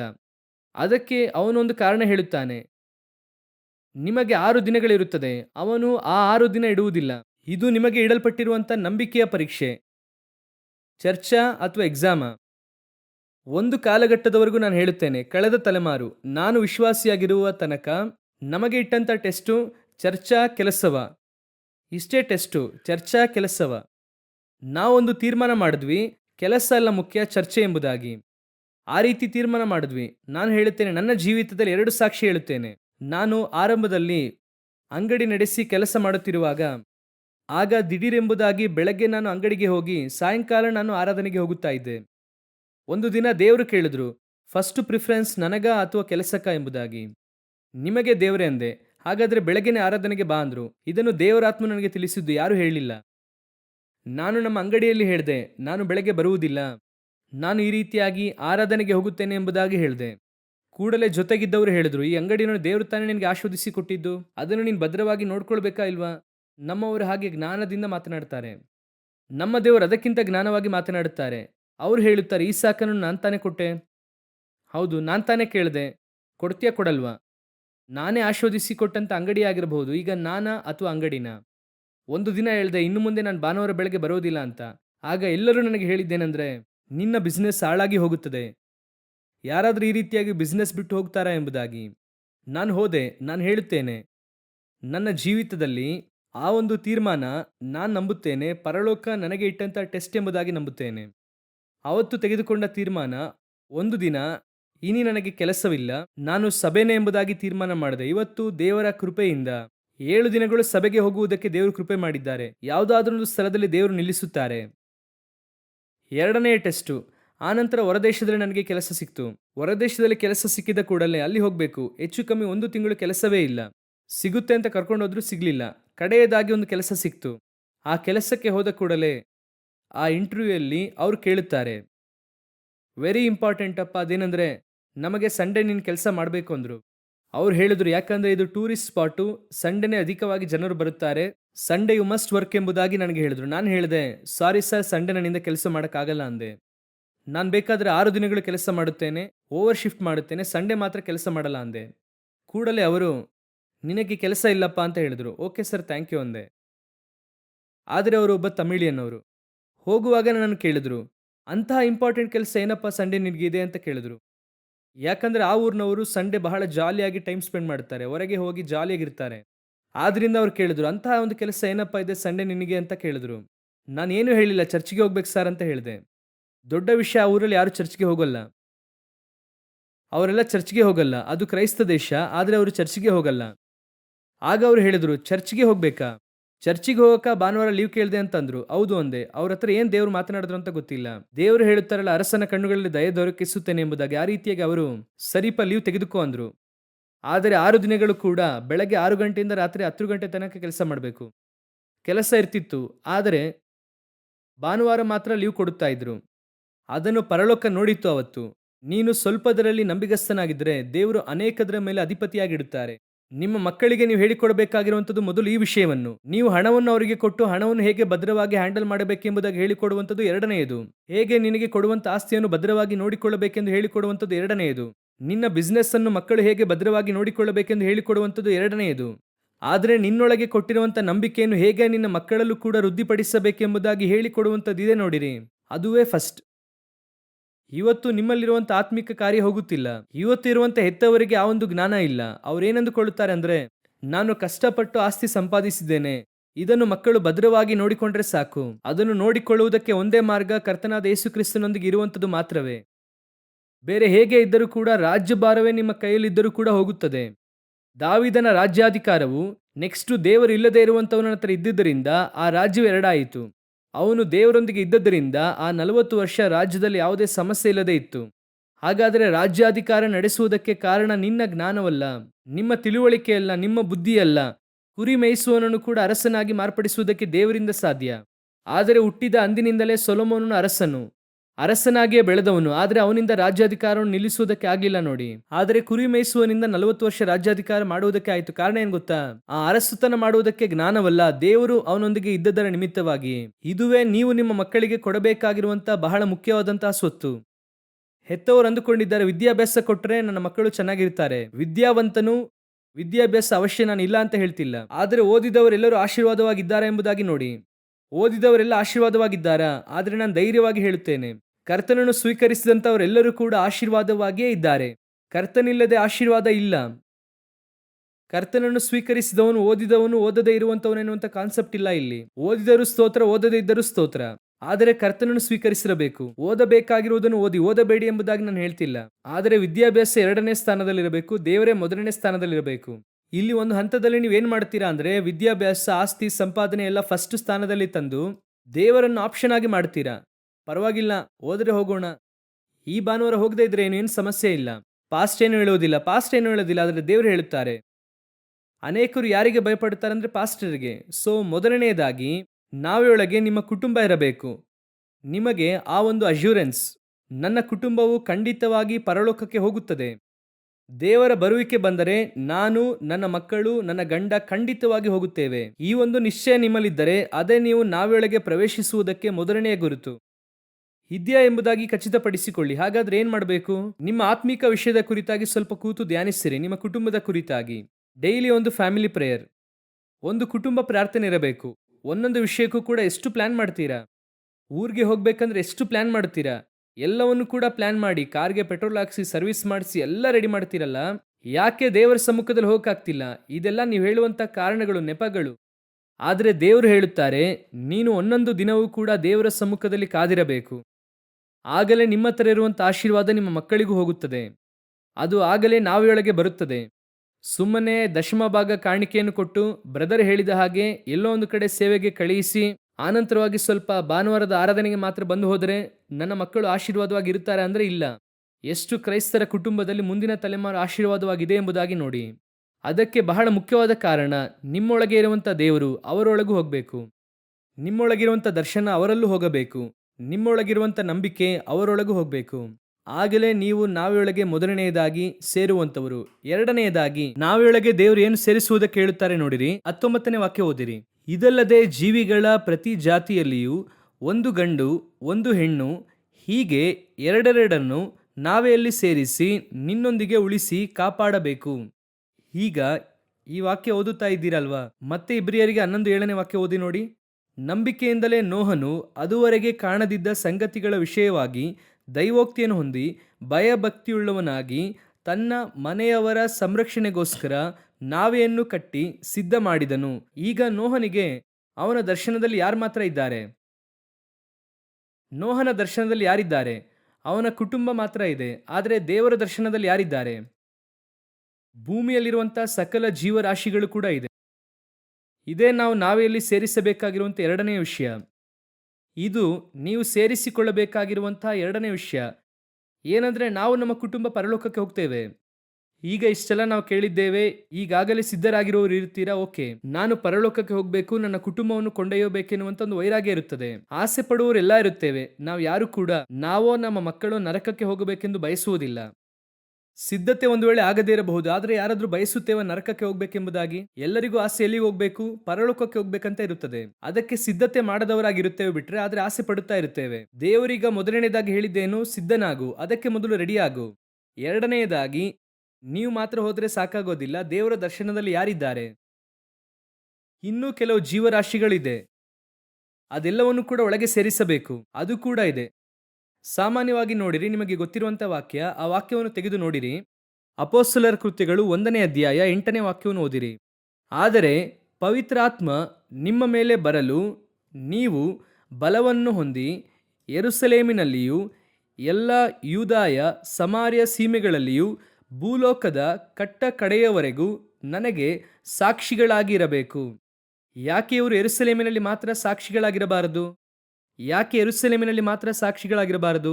ದೇವರೇ, ನಾವು ಇಸ್ರಾಯೇಲ್ ಸುತ್ತಲೂ ತಿರುಗಾಡಿ ನಾವು ಯೆರೂಸಲೇಮಿನಲ್ಲಿ ಯೂದಾಯದಲ್ಲಿ ಮಾತ್ರ ಸಾಕ್ಷಿಗಳಾಗಿರುತ್ತೇವೆ ಅಂದ್ರೆ, ದೇವರು ಹೇಳುತ್ತಾರೆ, ನನಗೆ ಈ ಮಂದೆಗೆ ಸೇರದೇ ಇರುವಂತಹ ಬೇರೆ ಕುರಿಗಳು ಕೂಡ ಇದ್ದಾರೆ. ಕರ್ತನ ಯೋಜನೆಯಲ್ಲಿ ನಾವು ಮಾತ್ರವಲ್ಲ, ನಮ್ಮೊಂದಿಗೆ ಇನ್ನೊಂದು ಗುಂಪು ಕೂಡ ಇದೆ ದೇವರ ಯೋಜನೆಯಲ್ಲಿ. ಚೆನ್ನಾಗಿ ತಿಳಿದುಕೊಳ್ಳಿರಿ, ಪರಲೋಕದಲ್ಲಿ ನೀವು ಮಾತ್ರ ಬರಬೇಕು ಎಂಬುದಾಗಿ ದೇವರು ಆ ನಾವೆಯನ್ನು ಸಿದ್ಧ ಮಾಡಿಲ್ಲ. ನಿಮ್ಮನ್ನು ರಕ್ಷಿಸಿದ್ದಕ್ಕೆ ಮೂಲ ಕಾರಣ ನಿಮ್ಮ ಮೂಲಕವಾಗಿ ಇನ್ನೊಂದು ಗುಂಪು ಬರಬೇಕೆನ್ನುವುದೇ ದೇವರ ಯೋಜನೆ. ಪರಮಗೀತ ಪುಸ್ತಕ 1ನೇ ಅಧ್ಯಾಯ 4ನೇ ವಾಕ್ಯ ಓದೋಣ. ನನ್ನನ್ನು ತುಸು ಹೇಳೆ, ನಿನ್ನ ಹಿಂದೆ ಓಡಿ ಬರುವೆವು. ಅಲ್ಲಿ ಓಡಿ ಬರುತ್ತೇನೆ ಅಂತ ಇದೆಯಾ ಅಥವಾ ಓಡಿ ಬರುವೆವು ಎಂಬುದಾಗಿದೆಯಾ? ಹಾಗಂದ್ರೆ ಏನು ಅರ್ಥ ಅಂದರೆ, ದೇವರ ಯೋಜನೆಯಲ್ಲಿ ನೀವು ಮಾತ್ರ ಇಲ್ಲ, ನಿಮ್ಮನ್ನು ಕರೆದರೆ ಒಂದು ಗುಂಪು ಹಿಂದೆ ಬರಬೇಕು. ಅದುವೇ ಕರ್ತನ ಯೋಜನೆ. ಇದು ಯಾರಿಗೆ ಚೆನ್ನಾಗಿ ಗೊತ್ತು? ಮೊದಲಗೆತ್ತಿಗೆ ಚೆನ್ನಾಗಿ ಗೊತ್ತು. ನನ್ನನ್ನು ಕರೆಯಿರಿ ದೇವರೇ, ಒಂದು ಗುಂಪು ಹಿಂದೆ ಬರುತ್ತದೆ. ನೀವು ಒಬ್ಬ ಸಮಾರ್ಯ ಸ್ತ್ರೀಯನ್ನು ಕರೆಯಿರಿ, ಒಂದು ಗ್ರಾಮವೇ ಬರುತ್ತದೆ. ದೇವರು ಏನು ಹೇಳುತ್ತಾರೆ ಮಾರ್ತಾಳಿಗೆ? ನೀನು ಹೋಗಿ ಯಾರನ್ನು ಕರ್ಕೊಂಡು ಬಾ? ಮರಿಯಳನ್ನು ಕರ್ಕೊಂಡು ಬಾ. ಮರಿಯಳು ಮಾತ್ರ ಬಂದಳ? ವಾಕ್ಯ ಏನು ಹೇಳುತ್ತದೆ? ಮರಿಯಳು ಆಕೆಯೊಂದಿಗೆ ಅಳುತ್ತಾ ಇರುವಂಥವರು, ಆಕೆ ಸಮಾಧಿಗೆ ಹೋಗಿ ಅಳುತ್ತಾಳೆ ಎಂಬುದಾಗಿ ತಿಳಿದು ಆಕೆ ಹಿಂದೆ ಇದ್ದರು. ದೇವರಿಗೆ ಗೊತ್ತು ಆಕ್ಚುಲ್ ಆಗಿ ಆ ಅದ್ಭುತ ಯಾರಿಗೋಸ್ಕರವಾಗಿ? ಮರಿಯಳಿಗಾಗಿಯೂ ಅಲ್ಲ, ಮಾರ್ತಳಿಗಾಗಿಯೂ ಅಲ್ಲ, ಲಾಜರನಿಗಾಗಿಯೂ ಅಲ್ಲ. ದೇವರು ಅಲ್ಲಿ ಸ್ಪಷ್ಟವಾಗಿ ಹೇಳುತ್ತಾರೆ, ಸುತ್ತಲಿರುವಂಥವರು ನಂಬುವಂತೆ. ತಂದೆಯೇ, ನೀವು ನನಗೆ ಕಿವಿಗೊಡುತ್ತೀರಾ ಎಂಬುದಾಗಿ ನಾನು ಅರಿತಿದ್ದೇನೆ. ಆದರೂ ಕೂಡ ಕೂಡಿರುವಂತಹ ಜನರು ನಂಬತಕ್ಕ ಹಾಗೆ. ಹಾಗಂದರೆ ಮರಿಯಳನ್ನು ಕರೆದದಕ್ಕೆ ಕಾರಣವೇನು? ಇವರು ಬರಬೇಕು. ಮಾರ್ತಳನ್ನು ಕರೆದರೆ ಮಾರ್ತಳು ಮಾತ್ರ ಬರುತ್ತಾಳೆ, ಆದರೆ ಮರಿಯಳನ್ನು ಕರೆದರೆ ಒಂದು ಗುಂಪೇ ಬರುತ್ತದೆ. ಹಾಗಾದರೆ ದೇವರ ಯೋಜನೆಯಲ್ಲಿ ಏನಿದೆ? ನೀವು ಮಾತ್ರವಲ್ಲ, ನಿಮ್ಮ ಹಿಂದೆ ಒಂದು ಗುಂಪು ಇದೆ. ಅದೇ ಕರ್ತನ ಯೋಜನೆ. ಹಾಗಾದರೆ ನೋಹನನ್ನು ನೋಡಿ ನಾವೇನು ಉಂಟು ಮಾಡು ಎಂದು ಹೇಳಿದ್ದು? ಅವನು ತನ್ನ ಕುಟುಂಬವನ್ನು ರಕ್ಷಿಸಿಕೊಳ್ಳುವುದಕ್ಕೋಸ್ಕರ ನಾವೇನು ಕಟ್ಟಿದನು? ಕರ್ತನ ಯೋಜನೆ ಏನು ಗೊತ್ತಾ? ಅವನು ಮಾತ್ರವಲ್ಲ, ಅವನೊಂದಿಗೆ ಸೇರಿ ಭೂಮಿಯಲ್ಲಿ ಒಂದು ದೊಡ್ಡ ಗುಂಪು ಅವನೊಂದಿಗೆ ಬರಬೇಕು. ದೇವರು ನೋಡಿ ಅಬ್ರಹಾಮನಿಗೆ ಸುನ್ನತಿಯನ್ನು ಮಾಡುವುದಕ್ಕಾಗಿ ಹೇಳಿದರು. ಇಷ್ಮಾಯೇಲನು ಎಲ್ಲ ಮಾಡುತ್ತಾರೆ, ಆದರೆ ಅಬ್ರಹಾಮನು ಹೇಗೆ ಮಾಡುತ್ತಾರೆ ಎಂಬುದಾಗಿ ನೋಡಿರಿ. ಆದಿಕಾಂಡ 17ನೇ ಅಧ್ಯಾಯ 23ನೇ ವಾಕ್ಯ ಓದಿರಿ. ಆದಿಕಾಂಡ ಪುಸ್ತಕ 17ನೇ ಅಧ್ಯಾಯ 23ನೇ ವಾಕ್ಯ. ಅದೇ ದಿನದಲ್ಲಿ ಅಬ್ರಹಾಮನು ತನ್ನ ಮಗನಾದ ಇಷ್ಮಾಯೇಲನಿಗೂ ತನ್ನ ಮನೆಯಲ್ಲಿದ್ದ ಎಲ್ಲ ಗಂಡಸರಿಗೂ, ಅಂದರೆ ಮನೆಯಲ್ಲಿ ಹುಟ್ಟಿದವರಿಗೆ ಮಾತ್ರವಲ್ಲದೆ ತಾನು ಕ್ರಯಕ್ಕೆ ತೆಗೆದುಕೊಂಡವರಿಗೂ ದೇವರ ಅಪ್ಪಣೆಯಂತೆ ಸುನ್ನತಿ ಮಾಡಿಸಿದನು. ಯಾಕೆ ಅಬ್ರಹಾಮನು ಇಷ್ಮಾಯೇಲನು ಮಾತ್ರ ಮಾಡಬಹುದಾಗಿತ್ತಲ್ಲ? ಯಾಕೆ ಅಬ್ರಹಾಮನು ಹಾಗೂ ಅವನ ಮನೆಯಲ್ಲಿರುವಂಥವ್ರು ಮಾತ್ರ ಮಾಡಬಹುದಾಗಿತ್ತಲ್ಲ? ವಾಕ್ಯ ಹೇಳುತ್ತದೆ, ತಾನು ಕ್ರಯಕ್ಕೆ ತೆಗೆದುಕೊಂಡವರಿಗೂ, ನಿನ್ನ ಮನೆಯಲ್ಲಿ ಯಾರ್ಯಾರೆಲ್ಲ ಇದ್ದಾರೋ ಅವರೆಲ್ಲರಿಗೂ. ಅದೇ ಅಧ್ಯಾಯದ ಕಡೆಯ ವಾಕ್ಯ ಓದಿರಿ. ಅವನ ಮನೆಯಲ್ಲಿದ್ದ ಗಂಡಸರೆಲ್ಲರಿಗೂ, ಅಂದರೆ ಮನೆಯಲ್ಲಿ ಹುಟ್ಟಿದವರಿಗೆ ಮಾತ್ರವಲ್ಲದೆ ಅನ್ಯರಿಂದ ಕ್ರಯಕ್ಕೆ ತೆಗೆದುಕೊಂಡವರಿಗೂ ಅವನೊಂದಿಗೆ ಸುನ್ನತಿಯಾಯಿತು. ಎಲ್ಲರೂ ಅಷ್ಟೇನೆ. ಅಬ್ರಹಾಮನಂದ್ರೆ ಅಬ್ರಹಾಮನ ಹಿಂದೆ ಒಂದು ಗುಂಪಿದೆ. ಒಡಂಬಡಿಕೆ ಅಬ್ರಹಾಮನಿಗೇನೆ. ಆ ಒಡಂಬಡಿಕೆ ನಿನಗೆ ಮಾತ್ರವಲ್ಲ ಅಬ್ರಹಾಮನೇ, ನಿನ್ನ ಮನೆಯಲ್ಲಿರುವಂಥ ಎಲ್ಲರಿಗೂ ಸೇರಿ. ರಕ್ಷಣೆಯು ನಿನಗೆ ಮಾತ್ರವಲ್ಲ, ನಿಮ್ಮೊಂದಿಗೆ ಸೇರಿ ಒಂದು ದೊಡ್ಡ ಗುಂಪಿಗೆ ದೇವರು ರಕ್ಷಣೆಯನ್ನು ನೇಮಿಸಿದ್ದಾರೆ. ಹಾಗಾದರೆ ಒಬ್ಬೊಬ್ಬರ ಹಿಂದೆಯೂ ಕೂಡ ಒಂದು ಗುಂಪಿದೆ. ಒಬ್ಬೊಬ್ಬರ ಹಿಂದೆಯೂ ಕೂಡ ದೇವರೊಂದು ಗುಂಪನ್ನು ಇಟ್ಟಿದ್ದಾರೆ. ಹಾಗಾದರೆ ನೀವು ನಾನು ಆ ಗುಂಪನ್ನು ಕರ್ಕೊಂಡು ಬಂದಿದ್ದೇವಾ? ಕರ್ಕೊಂಡು ಬಂದು ಸೇರಿಸಿದ್ದೇವಾ? ಅದೇ ಪ್ರಶ್ನೆ. ದೇವರು ಹೇಳುತ್ತಾರೆ ಆದಿಕಾಂಡ ಪುಸ್ತಕ 6ನೇ ಅಧ್ಯಾಯದಲ್ಲಿ ನೋಹನನ್ನು ನೋಡಿ ಒಂದು ಮಾತು ಹೇಳುತ್ತಾರೆ. 20ನೇ ವಾಕ್ಯ ಓದಿರಿ. ಆದಿಕಾಂಡ ಪುಸ್ತಕ 6ನೇ ಅಧ್ಯಾಯ 20ನೇ ವಾಕ್ಯದಲ್ಲಿ ದೇವರು ನೋಹನನ್ನು ನೋಡಿ ಒಂದು ಸುಂದರವಾದ ಮಾತನ್ನು ಹೇಳುತ್ತಾರೆ. ಓದಿರಿ ಆ ವಾಕ್ಯವನ್ನು. ಪಶು ಪಕ್ಷಿ ಇವುಗಳ ಸಕಲ ಜಾತಿಗಳಲ್ಲಿಯೂ ಎರಡೆರಡು ಬದುಕುವುದಕ್ಕಾಗಿ ನಿನ್ನ ಬಳಿಗೆ ಬರುತ್ತದೆ. ಬಂದರೆ ಹಿಡ್ಕೋ ಎಂಬುದಾಗಿ ಎಲ್ಲ ಇಲ್ಲ. ಬಂದರೆ ಹಿಡ್ಕೋ, ನೋಡು, ಸೇರಿಸಿಕೊಳ್ಳುವುದಕ್ಕೆ ಪ್ರಯತ್ನ ಮಾಡು. ನಿನ್ನ ಬಳಿಗೆ ಬಂದರೆ ಸೇರಿಸಿಕೊ, ಅದೆಲ್ಲ ಇಲ್ಲ. ಬರುವವು. ಮಸ್ಟ್. ಸುವಾರ್ತೆಯು ನಮ್ಮ ಮೇಲೆ ಬಿದ್ದಿರುವ ಜವಾಬ್ದಾರಿಯಾಗಿದೆ. ಹೇಳದೇ ಇದ್ದರೆ ನಮಗೆ ಅಯ್ಯೋ. ಇವತ್ತು ನಮ್ಮ ಆತ್ಮದ ಮೇಲೆ ಇರುವಂಥ ಭಾರ ನಮ್ಮ ಸುತ್ತಲಿರುವಂಥ ಆತ್ಮಗಳ ಮೇಲೆ ಬರುತ್ತದ? ಅವರಿಗೆ ಸುವಾರ್ತೆ ಸಾರಬೇಕೆಂದು ಇದೆಯಾ? ನಾನು ನನ್ನ ಕುಟುಂಬ ಚೆನ್ನಾಗಿದ್ದೇವೆ. ದ ಮೋಸ್ಟ್ ಸೆಲ್ಫಿಶ್ ಜನರೇಷನ್ ಇದು. ಈ ಜನರೇಷನ್ ಇದೆಯಲ್ವಾ, ಎಲ್ಲರೂ ಕೂಡ ಯಾರೆಂಬುದಾಗಿ ನೋಡುವುದಾದರೆ ಸೆಲ್ಫಿಶ್ ಜನರೇಷನ್. ದೇವರಿಗೋಸ್ಕರವಾಗಿ ಕೈ ಚಾಚಬೇಕು ಟ್ರ್ಯಾಕ್ಸ್ ಕೊಡುವುದಕ್ಕೆ. ದೇವರಿಗೋಸ್ಕರ ಏನ್ ಮಾಡಿದೆ ಎಂಬುದಾಗಿ ನಿಮ್ಮ ಪಾದಗಳಲ್ಲಿ ಗೊತ್ತಾಗಬೇಕು. ಅದೇ ಅವರು ಹೇಳಿದ್ರು, ನಾಟ್ ಓನ್ಲಿ ಇನ್ ಪ್ರೇಯರ್. ಮೊಣಕಾಲು ಮಾತ್ರವಲ್ಲ, ನಮ್ಮ ಪಾದಗಳು ಕೂಡ ಗೊತ್ತಾಗಬೇಕು. ದೇವರಿಗೋಸ್ಕರ ನಡೆಯಬೇಕು. ಒಂದು 4 ಆತ್ಮಗಳಿಗೆ ಹೋಗಿ ಸುವಾರ್ತೆ ಸಾರಬೇಕು. ಕಡೆಯ ಕಾಲ ಇದು. ನಿನ್ನೊಂದಿಗೆ ಕೆಲವು ಆತ್ಮಗಳನ್ನು ನಿನ್ನ ನಾವೆಯೊಳಗೆ ಸೇರಿಸಿಕೊಳ್ಳಬೇಕು. ಬರಿಗೈಯಲ್ಲಿ ನಾವೆಯೊಳಗೆ ಸೇರುವುದಕ್ಕೆ ಆಗಲ್ಲ. ಎಷ್ಟರ ಮಟ್ಟಿಗೆ ನಿಮ್ಮ ನಾವೆಯೊಳಗೆ ಸೇರಿಸಿಕೊಳ್ಳುವುದಕ್ಕೆ ಸಾಧ್ಯವೋ ಅಷ್ಟರ ಮಟ್ಟಿಗೆ ಆತ್ಮಗಳನ್ನು ಸೇರಿಸಿಕೊಳ್ಳಬೇಕು. ಇವತ್ತಿನಿಂದ ತೀರ್ಮಾನ ಮಾಡಿರಿ. ಒಂದು ದಿನದಲ್ಲಿ ಒಬ್ಬರಿಗಾದರೂ ಯೇಸುವಿನ ಕುರಿತು ಸುವಾರ್ತೆ ಹೇಳಬೇಕೆಂಬುದಾಗಿ ತೀರ್ಮಾನಿಸಿರಿ. ಒಬ್ಬರಿಗಾದರೂ ಹೇಳಬೇಕೆಂದು ತೀರ್ಮಾನಿಸಿರಿ. ಕೆಲವು ಸಮಯದಲ್ಲಿ ನಾವು ದೇವರಿಗೋಸ್ಕರ ಏನು ಮಾಡುವುದಿಲ್ಲ. ನಾವು ಚರ್ಚಿಗೆ ಬಂದು ಹೋಗುವುದು ದೇವರಿಗೋಸ್ಕರ ಬಂದು ಹೋಗುತ್ತಿದ್ದೇವೆ ಎಂಬುದಾಗಿ ಅಂದುಕೊಳ್ಳುತ್ತೇವೆ. ಕರೆಕ್ಟಾಗಿ ನಮ್ಮ ಧಾರ್ಮಿಕವಾದಂತಹ ಜವಾಬ್ದಾರಿಗಳನ್ನು ನೆರವೇರಿಸಿದ್ದೇವೆ ಅಂದುಕೊಳ್ಳುತ್ತೀರಾ? ನೋಡಿ, ದೇವರು ಬರುವಾಗ ನಾನು ನೆನೆಸುವುದನ್ನು ಹೇಳುತ್ತೇನೆ. ಈ ಪಟ್ಟಣದಿಂದ ಹೋಗುವವರು ಅನೇಕ ಇರಬೇಕಾ, ಇರುವವರು ಅನೇಕ ಇರಬೇಕಾ? ದೇವರ ಬರೋಣದಲ್ಲಿ ಹೋಗುವವರು ಅನೇಕ ಇರಬೇಕಾ, ಕೈ ಬಿಡಲ್ಪಡುವವರು ಅನೇಕ ಇರಬೇಕಾ? ಹಾಗಾದರೆ ನಾವು ತಾನೇ ಕೆಲಸ ಮಾಡಬೇಕು ಅಲ್ವಾ? ನಾವು ಮಾತ್ರನಾ ಅಂದರೆ ನೀವೇನು ಹೇಳ್ತೀರಾ? ಬರುವಾಗ ಹೇಳಿದ್ರು ಈ ಗ್ರಾಮದಲ್ಲಿ ಇನ್ನೂ ಯಾರು ರಕ್ಷಣೆ ಹೊಂದಿಲ್ಲ, ಈ ಗ್ರಾಮದಲ್ಲಿ ಯಾವ ಸಭೆಯಲ್ಲಿ ಹೀಗೆ ಹೇಳಿದ್ರು. ಹಾಗಾದರೆ ಆ ಗ್ರಾಮದವ್ರು ಯಾರು ಕೂಡ ಏನಾಗಲ್ಲ, ಬರುವುದಿಲ್ಲ. ಆಗ ನೀವೇನೆಂದುಕೊಳ್ಳುತ್ತೀರಾ? ಅವರೆಲ್ಲ ಬಿಡೋಲ್ಲ ರೀ, ಅಲ್ಲಿ ಸುವಾರ್ತೆ ಸಾರೋಕೆ ಬಿಡೋದಿಲ್ಲ ಅವರು. ಈ ಇಡೀ ಭೂಮಿನೇ ಸೈತಾನನ ಕಂಟ್ರೋಲ್ ಇತ್ತು. ಆ ಭೂಮಿಯೊಳಗೆ ಪ್ರವೇಶಿಸಿ ದೇವರು ಎಷ್ಟು ದೊಡ್ಡ ರಕ್ಷಣೆಯನ್ನು ತಂದು ಈ ಭೂಮಿನೇ ಸೈತಾನನಿಂದ ಜಯಿಸಿ ನಮಗೆ ಕೊಟ್ಟು ಹೋಗುತ್ತಾರೆ ಅಂದ್ರೆ ನಿಮ್ಮಿಂದ ಗ್ರಾಮದಲ್ಲಿ ಹೋಗಿ ಜಯಿಸಿ ಅವರನ್ನು ಕರ್ತನಲ್ಲಿ ತರುವುದಕ್ಕಾಗಲ್ವಾ? ಆಗುತ್ತಾ ಆಗಲ್ವಾ? ಯೇಸುವೇ ಇಲ್ಲದೆ ಇರುವಂತ ಈ ಲೋಕದಲ್ಲಿ 12 ಅಪೊಸ್ತಲರುಗಳು ಸೇರಿ ಇಷ್ಟು ದೊಡ್ಡ ರಾಜ್ಯವನ್ನು ಯೇಸು ಕ್ರಿಸ್ತನಿಗೋಸ್ಕರ ರೂಪಿಸುತ್ತಾರೆ ಅಂದ್ರೆ ನಿಮ್ಮಿಂದ ಯಾಕೆ ಒಂದು ಗ್ರಾಮವನ್ನು ರೂಪಿಸುವುದಕ್ಕೆ ಸಾಧ್ಯವಿಲ್ಲ? ನೀವು ಮೊದಲು ನನ್ನಿಂದ ಆಗುವುದಿಲ್ಲ ಎಂಬುದಾಗಿ ಹೇಳುವುದನ್ನು ನಿಲ್ಲಿಸಿ ನೀವು ನೆನೆಸಬೇಕು, ಈ ಗ್ರಾಮವನ್ನು ಯೇಸು ನನ್ನ ಕೈಯಲ್ಲಿ ಕೊಟ್ಟಿದ್ದಾರೆ. ನಾನು ಪ್ರಾರ್ಥಿಸುತ್ತೇನೆ, ನಡೆಯುತ್ತೇನೆ, ನಾನು ಕೊಡುತ್ತೇನೆ. ನನ್ನಿಂದ ತಡೆಯುವುದಕ್ಕೆ ಯಾರಿಂದಲೂ ಆಗಲ್ಲ. ನಿನ್ನ ನಾಮದಲ್ಲಿ ದಂಡಿನ ಮೇಲೆ ಬೀಳುವೆನು, ಪ್ರಾಕಾರವನ್ನು ದಾಟುವೆನು, ಒಳಗೆ ಹೋಗಿ ಆತ್ಮಗಳನ್ನು ಕೊಳ್ಳೆಯಾಗಿ ಕೊಂಡು ಬರುತ್ತೇನೆ ಎಂಬುದಾಗಿ ಆ ವೈರಾಗ್ಯ ಮೊದಲು ನಿಮ್ಮಲ್ಲಿ ಬರಬೇಕು. ನಿಮಗಿರುವಂತ ಒಂದು ದಿನವನ್ನು ದೇವರಿಗೋಸ್ಕರ ಉಪಯೋಗಿಸಿ ನೋಡಿರಿ. 365 ದಿನವನ್ನು ಕರ್ತನು ಅವರಿಗೋಸ್ಕರ ನಿಮ್ಮನ್ನು ಉಪಯೋಗಿಸಲು ಆರಂಭಿಸುತ್ತಾರೆ. ಹಾಲೆಲೂಯ. ಎರಡನೆಯದಾಗಿ, ಬಹಳ ಮುಖ್ಯವಾಗಿ, ನಾವಿಯೊಳಗೆ ಏನನ್ನು ಸೇರಿಸಿಕೊಳ್ಳಬೇಕು? ಸಕಲ ಜಾತಿಯನ್ನು ಒಳಗೆ ಸೇರಿಸಬೇಕು. ಎಲ್ಲರನ್ನು ಕೂಡ ಒಳಗೆ ಕೊಂಡು ಬರಬೇಕು. ನಿಮಗೆ ಆಸೆ ಇರಬೇಕು. ಚರ್ಚ್ನಲ್ಲಿ ಇರುವವನಿಗಿಂತಲೂ ಹೊರಗಿರುವಂತವರ ಕ್ರೌಡ್ ಯಾವಾಗಲೂ ಕಡಿಮೆಯಾಗಿರಬೇಕು. ಈ ವೈರಾಗ್ಯ ನಿಮ್ಮಲ್ಲಿ ಬರಬೇಕು. ಎಲ್ಲಿ ಅಧಿಕವಾಗಿದೆ? ದೇವರಲ್ಲಿರುವಂತವನು ಅಧಿಕ, ದೇವರ ಹೊರಗೆ ಇರುವಂತವನು ಕಡಿಮೆ. 1906ರಲ್ಲಿ ಕ್ಯಾಲಿಫೋರ್ನಿಯಾದಲ್ಲಿ ಒಂದು ಅಜೂಜಾ ಸ್ಟ್ರೀಟ್ ಎಂಬುದಾಗಿ ಇತ್ತು. ಅಲ್ಲಿ ಪಾಸ್ಟರ್ ಸೀಮೋರ್ ಎಂಬುದಾಗಿ ಒಬ್ಬರಿದ್ದರು. ಅವರ ಕಾಲವೇ ಪೆಂತೆಗೋಸ್ ಸಭೆಯ ಉಜ್ಜೀವನ ಕಾಲ. ಕಡೆಯ ಉಜ್ಜೀವನವು ಅಲ್ಲಿಂದಲೇ ಬಂತು. ಅವರು ಉಜ್ಜೀವನಕ್ಕೋಸ್ಕರವಾಗಿ ಬಹಳವಾಗಿ ಪ್ರಾರ್ಥನೆ ಮಾಡುತ್ತಲೇ ಇದ್ದರು. ಒಂದು ದಿನ ಪರಿಶುದ್ಧಾತ್ಮನು ಅವರ ಮೇಲೆ ಸುರಿಯಲ್ಪಟ್ಟರು. 3 ವರ್ಷ, ಚೆನ್ನಾಗಿ ತಿಳಿದುಕೊಳ್ಳಿರಿ, 3 ವರ್ಷ ಆ ಅಜೂಜಾ ಸ್ಟ್ರೀಟ್, ಆ ಪ್ರಾಂತ್ಯ ಸಂಪೂರ್ಣವಾಗಿ 3 ಆರಾಧನೆ, ಒಂದು ದಿನಕ್ಕೆ 3 ಆರಾಧನೆ, 7 ದಿನಗಳು ನಡೆಯಿತು. 7 ದಿನಗಳು 3 ಆರಾಧನೆ 3 ವರ್ಷಗಳ ಕಾಲ ನಡೆಯಿತು. ಆ ಊರಲ್ಲಿದ್ದಂಥ ಫುಟ್ಬಾಲ್ ಸ್ಟೇಡಿಯಂ ಅನ್ನು ಮುಚ್ಚಿದರು. ಆ ಊರಲ್ಲಿದ್ದಂಥ ಡ್ರಾಮಾ ಆ ಕೇಂದ್ರ ಇದೆಯಲ್ಲ, ಅದನ್ನು ಕೂಡ ಮುಚ್ಚಿ ಹಾಕಿದರು. ಯಾವುದೇ ವಿಧವಾದಂಥ ಮನರಂಜನೆ ಇಲ್ಲ. ಯಾವುದೇ ಬೀದಿಗೆ ಹೋದರೂ ಕೂಡ ಹಾಡಿನ ಶಬ್ದ ಕೇಳಿಸುತ್ತದೆ. ಯಾವುದೇ ಮನೆಗೆ ಹೋದರೂ ಪ್ರಾರ್ಥನೆಯ ಶಬ್ದ ಕೇಳಿಸುತ್ತದೆ.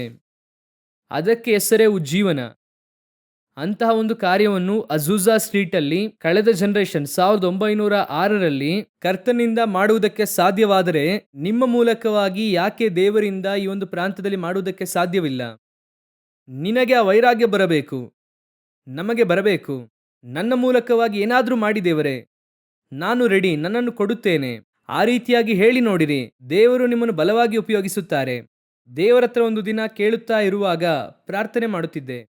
ದೇವರ ಹತ್ರ ಕೇಳಿದೆ, ದೇವರೇ, ಇನ್ನೊಬ್ಬ ಮಾರ್ಟಿನ್ ಲೂಥರನ್ನು ಎಬ್ಬಿಸಿ ಅಪ್ಪ, ಒಂದು ದೊಡ್ಡ ರಿಫಾರ್ಮೇಷನ್ ಬರಬೇಕು ಎಂಬುದಾಗಿ ಕೇಳಿದಾಗ ದೇವರು ಹೇಳಿದ್ರು, ಇನ್ನೊಬ್ಬ ಮಾರ್ಟಿನ್ ಲೂಥರ್ ಕೇಳಬೇಡ, ನನ್ನನ್ನು ಎಬ್ಬಿಸು ಎಂಬುದಾಗಿ ಕೇಳು. ನೀನ್ ಯಾಕೆ ಇನ್ನೊಬ್ಬರನ್ನು ಕೇಳುತ್ತಾ ಇದೀಯಾ? ಯಾರನ್ನಾದರೂ ಕಳುಹಿಸಿ ಎಂಬುದಾಗಿ ಕೇಳಬೇಡ, ನನ್ನನ್ನು ಕಳುಹಿಸಿರಿ. ನಿನ್ನನ್ನು ಸಂಪೂರ್ಣವಾಗಿ ಒಪ್ಪಿಸಿಕೊಡು, ಆಗಲೇ ತಾನೇ ಉಪಯೋಗಿಸುವುದಕ್ಕೆ ಸಾಧ್ಯ. ನಾವು ಯಾವಾಗಲೂ ರಕ್ಷಣೆ ಸಹಾಯ ಬೇರೊಂದು ಸ್ಥಳದಿಂದ ಬರಬೇಕೆಂದು ಅಂದುಕೊಳ್ಳುತ್ತೇವೆ. ಇಲ್ಲ ಇಲ್ಲ ಇಲ್ಲ, ರಕ್ಷಣೆ ಸಹಾಯ ನಮ್ಮಿಂದ ಹೊರಟು ಬರಬೇಕು. ನಾವೇ ಆ ಪಾತ್ರವಾಗಿರಬೇಕು. ಈ ಪ್ರಾಂತ್ಯಕ್ಕೆ ದೇವರು ನಿಮ್ಮನ್ನೇ ಇಟ್ಟಿದ್ದಾರೆ. ಯಾಕೆ ಈ ಒಂದು ಕೂಟವು ಕೂಡ ಆ ರೀತಿಯಾದಂಥ ಒಂದು ಜೀವನಕ್ಕೆ ಒಂದು ಬೀಜ ಹಾಕುವಂತ ಕೂಟವಾಗಿಯೂ ಕೂಡ ಮಾರ್ಪಡುತ್ತದೆ. ಕರ್ತನ ಅಂದುಕೊಂಡ್ರೆ ಇಲ್ಲಿಂದ ಅಂತಹ ಜನರನ್ನು ಎಬ್ಬಿಸುವುದಕ್ಕೆ ಸಾಧ್ಯ. ಒಂದು ವೈರಾಗ್ಯ ಇಲ್ಲ, ದೇವರಿಗೋಸ್ಕರವಾಗಿ ಏನಾದರೂ ಒಂದು ಮಾಡ್ತೇನೆ, ಇನ್ನೂ ಕಡೆಯ ನಿಮಿಷವೇ. ಸೊ ನಿಮಗೆ ಆ ವೈರಾಗ್ಯ ಬರಬೇಕು, ನಾನು ಹೇಗಾದರೂ ಒಂದು ಗುಂಪನ್ನು ಕರ್ಕೊಂಡು ಹೋಗಬೇಕು ಎಂಬುದಾಗಿ. ಸೊ ಇದು ಎರಡನೆಯದಾಗಿ. ಮೂರನೆಯದಾಗಿ ನೋಡಿರಿ, ನಾವೆಯೊಳಗೆ ಯಾರನ್ನು ಕರ್ಕೊಂಡು ಹೋಗ್ಬೇಕಂದ್ರೆ 6ನೇ ಅಧ್ಯಾಯ 21ನೇ ವಾಕ್ಯ ಓದಿರಿ.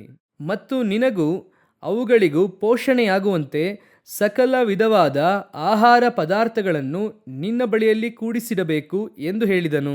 ನಾವೆಯೊಳಗೆ ಏನೇನಿರಬೇಕು? ಫಸ್ಟ್ ನಾವಿರಬೇಕು. ಎರಡನೇದಾಗಿ ಆತ್ಮ ಆದಾಯ ಮಾಡಬೇಕು. ಇದೆಲ್ಲ ಓಕೆನೆ. ಚರ್ಚಲ್ಲಿ ಇರಬೇಕಾದಂತ ಬಹಳ ಮುಖ್ಯವಾದ ಕಾರ್ಯ ಇನ್ನೊಂದೇನು ಗೊತ್ತಾ? ಭೋಜನ. ಯಾವ ಭೋಜನ? ಆತ್ಮೀಕ ಭೋಜನ ಇರಬೇಕು. ಚರ್ಚಿಗೆ ಬಂದಿದ್ದಾಯಿತು, ಆತ್ಮ ಆದಾಯ ಮಾಡಿದ್ದಾಯಿತು. 5,000 ಜನ, 10,000 ಜನ, ಒಳ್ಳೆಯದು, ನಾನು ಇಲ್ಲ ಎಂಬುದಾಗಿ ಹೇಳುತ್ತಿಲ್ಲ, ದೇವರಿಗೆ ಸ್ತೋತ್ರ. ಅದನ್ನು ಹಾಗೆ ಸ್ವಲ್ಪ ಸ್ವಲ್ಪವಾಗಿ ಭಾಗ ಭಾಗ ಮಾಡಿ, ಮೋಶೆ ಮಾಡಿದ ಹಾಗೆ ಭಾಗ ಭಾಗವಾಗಿ ವಿಂಗಡಿಸಿ ಸಭೆಗಳನ್ನಾಗಿ ಮಾರ್ಪಡಿಸಿರಿ. ಆದರೆ ಸಭೆಯೊಳಗೆ ನಾವೆಯೊಳಗೆ ಇರಬೇಕಾಗಿರುವಂಥ ಮೂರನೇ ಮುಖ್ಯವಾದಂಥದ್ದೇನು? ಭೋಜನ, ಆಹಾರ. ಆತ್ಮೀಕವಾದ ಆಹಾರವು ಸಭೆಯೊಳಗಿರಬೇಕು. ಇದರಲ್ಲಿ 2 ವಿಧವಾದಂಥ ಆಹಾರ ಇದೆ. ಅದೇ ಈ ವಾಕ್ಯ ಓದುವಾಗ ದೇವರಾತ್ಮನು ನನಗೆ ತಿಳಿಸಿದ್ದು. ನಾವೆಯೊಳಗೆ ಈಗ ನೋಡುವುದಾದರೆ 2 ಇದೆ. ಒಂದು ಮೃಗ, ಇನ್ನೊಂದು ಏನಿದೆ? ನೋಹನು ಹಾಗೂ ಅವನ ಕುಟುಂಬ. 2 ಇದೆ. ಈ 2ಕ್ಕೂ ಕೂಡ ಆಹಾರ ಮಾಡುವುದಕ್ಕೆ ದೇವರು ಹೇಳುತ್ತಾರೆ. 21ನೇ ವಾಕ್ಯದಲ್ಲಿ ದೇವರು ಹೇಳುವುದೇನು? ನಿನಗೂ ಅವುಗಳಿಗೂ ಪೋಷಣೆಯಾಗುವಂತೆ ಸಕಲ ವಿಧವಾದ ಆಹಾರ ಪದಾರ್ಥಗಳನ್ನು ನಿನ್ನ ಬಳಿಯಲ್ಲಿ ಕೂಡಿಸಬೇಕು. ನಿನಗೂ ಅವುಗಳಿಗೂ, ಅದಕ್ಕೂ ಆಹಾರ ಬೇಕು, ನಿನಗೂ ಆಹಾರ ಬೇಕು. ಈಗ 2 ವಿಧವಾದ ಆಹಾರ ಯಾವುದನ್ನು ಸೂಚಿಸುತ್ತದೆ ಅಂದರೆ, 2 ಆಹಾರದ ಕುರಿತಾಗಿ ಪೌಲನು ಮಾತನಾಡುತ್ತಾರೆ. ಒಂದು, ನೀವು ಕ್ರಿಸ್ತನಲ್ಲಿ ಮಕ್ಕಳಾಗಿ ಇರುವುದರಿಂದ ಗಟ್ಟಿಯಾದ ಆಹಾರವನ್ನು ಕೊಡದೆ ಹಾಲುಣಿಸುವವರಾಗಿದ್ದೀರಾ. ಒಂದು ಲಘುವಾದ ಆಹಾರ, ಇನ್ನೊಂದು ಗಟ್ಟಿಯಾದ ಆಹಾರ.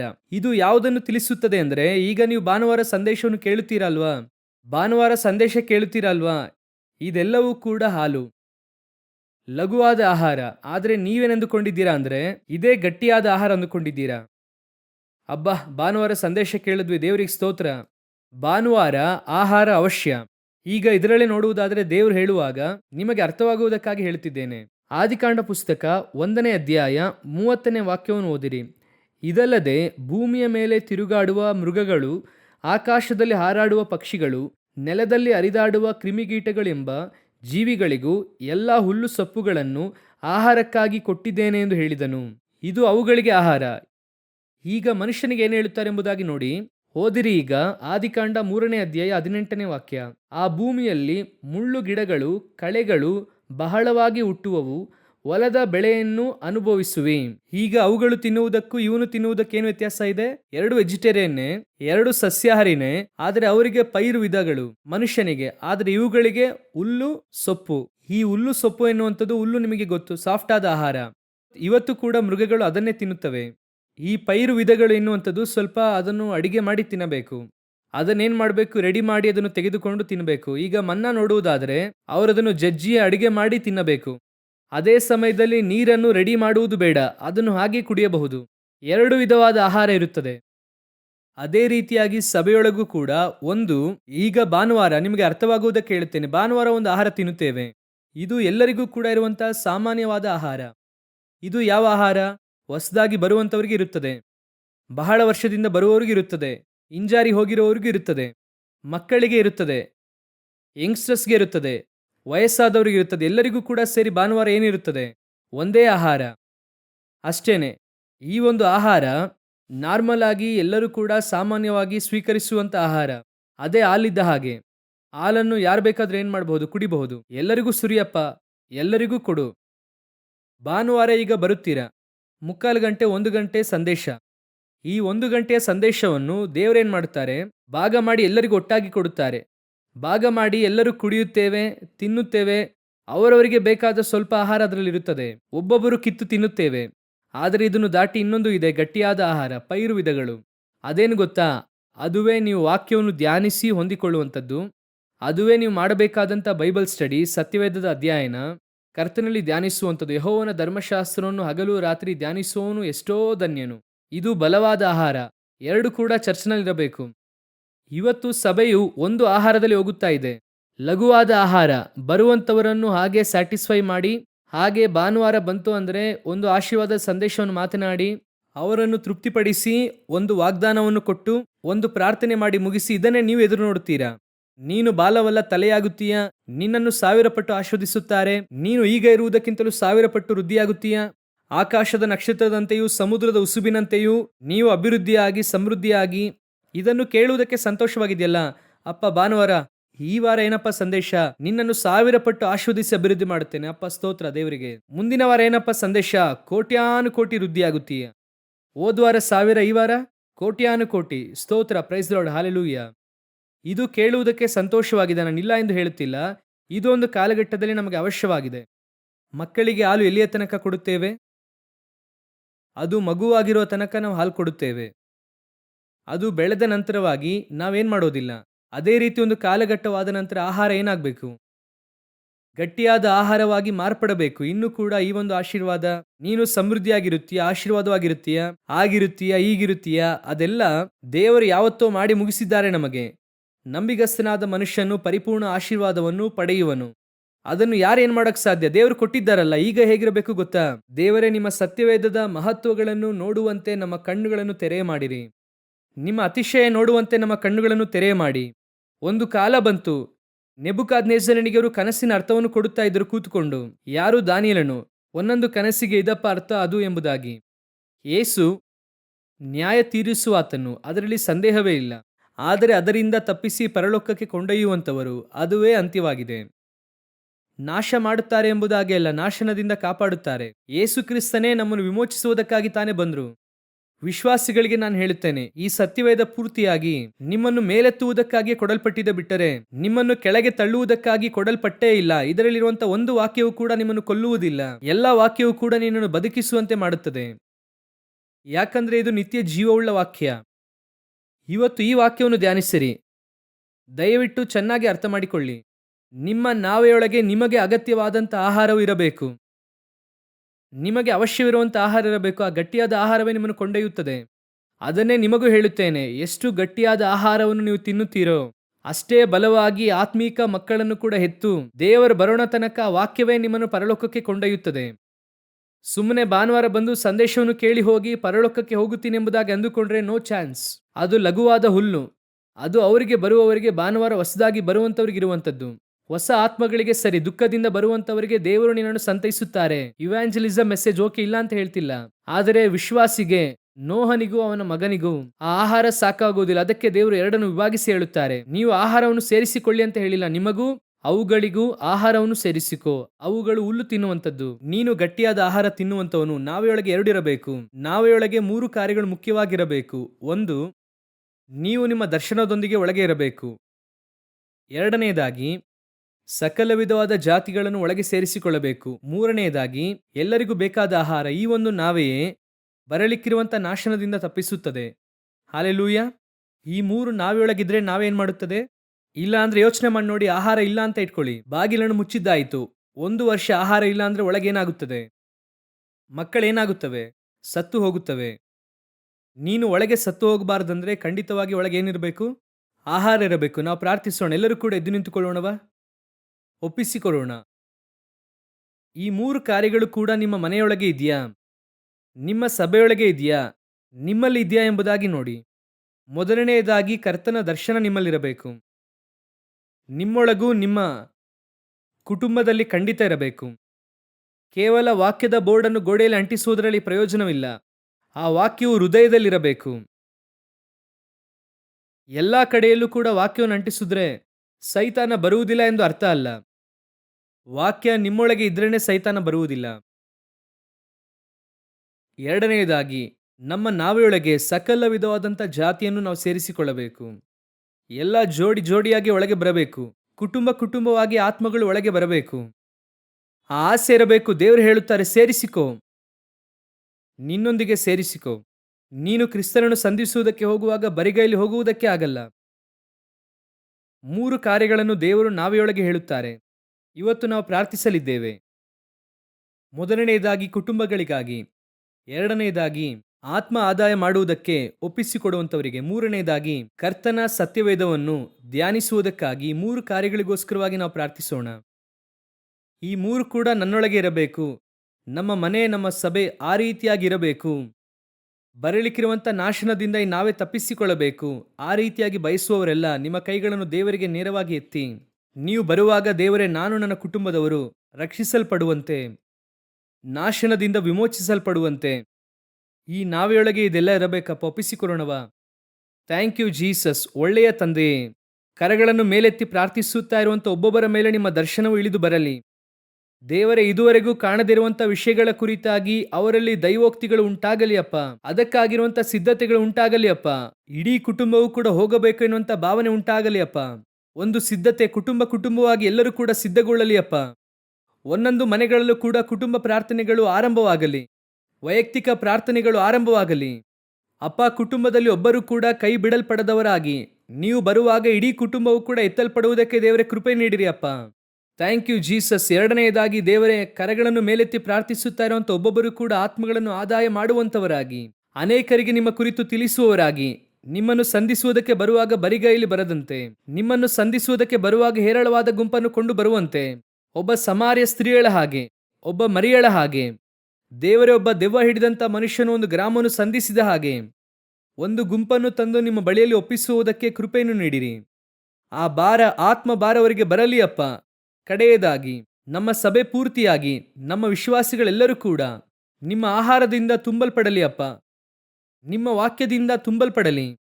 ರಾತ್ರಿ ಹಗಲು ಸತ್ಯವೇದವನ್ನು ಧ್ಯಾನಿಸುವಂಥವರಾಗಿ ಮಾರ್ಪಡಲಿ ಅಪ್ಪ. ಸುಮ್ಮನೆ ಇರುವಾಗೆಲ್ಲ ವಾಕ್ಯವನ್ನು ಧ್ಯಾನಿಸಬೇಕೆನ್ನುವಂಥ ಆಲೋಚನೆ ಬರಲಿ. ಒಂದು 5 ನಿಮಿಷ ಬಿಡುವು ಇದ್ದರೂ ಕೂಡ ವಾಕ್ಯವನ್ನು ಧ್ಯಾನಿಸಬೇಕೆನ್ನುವಂಥ ಭಾವನೆ ಉಂಟಾಗಲಿ ಅಪ್ಪ.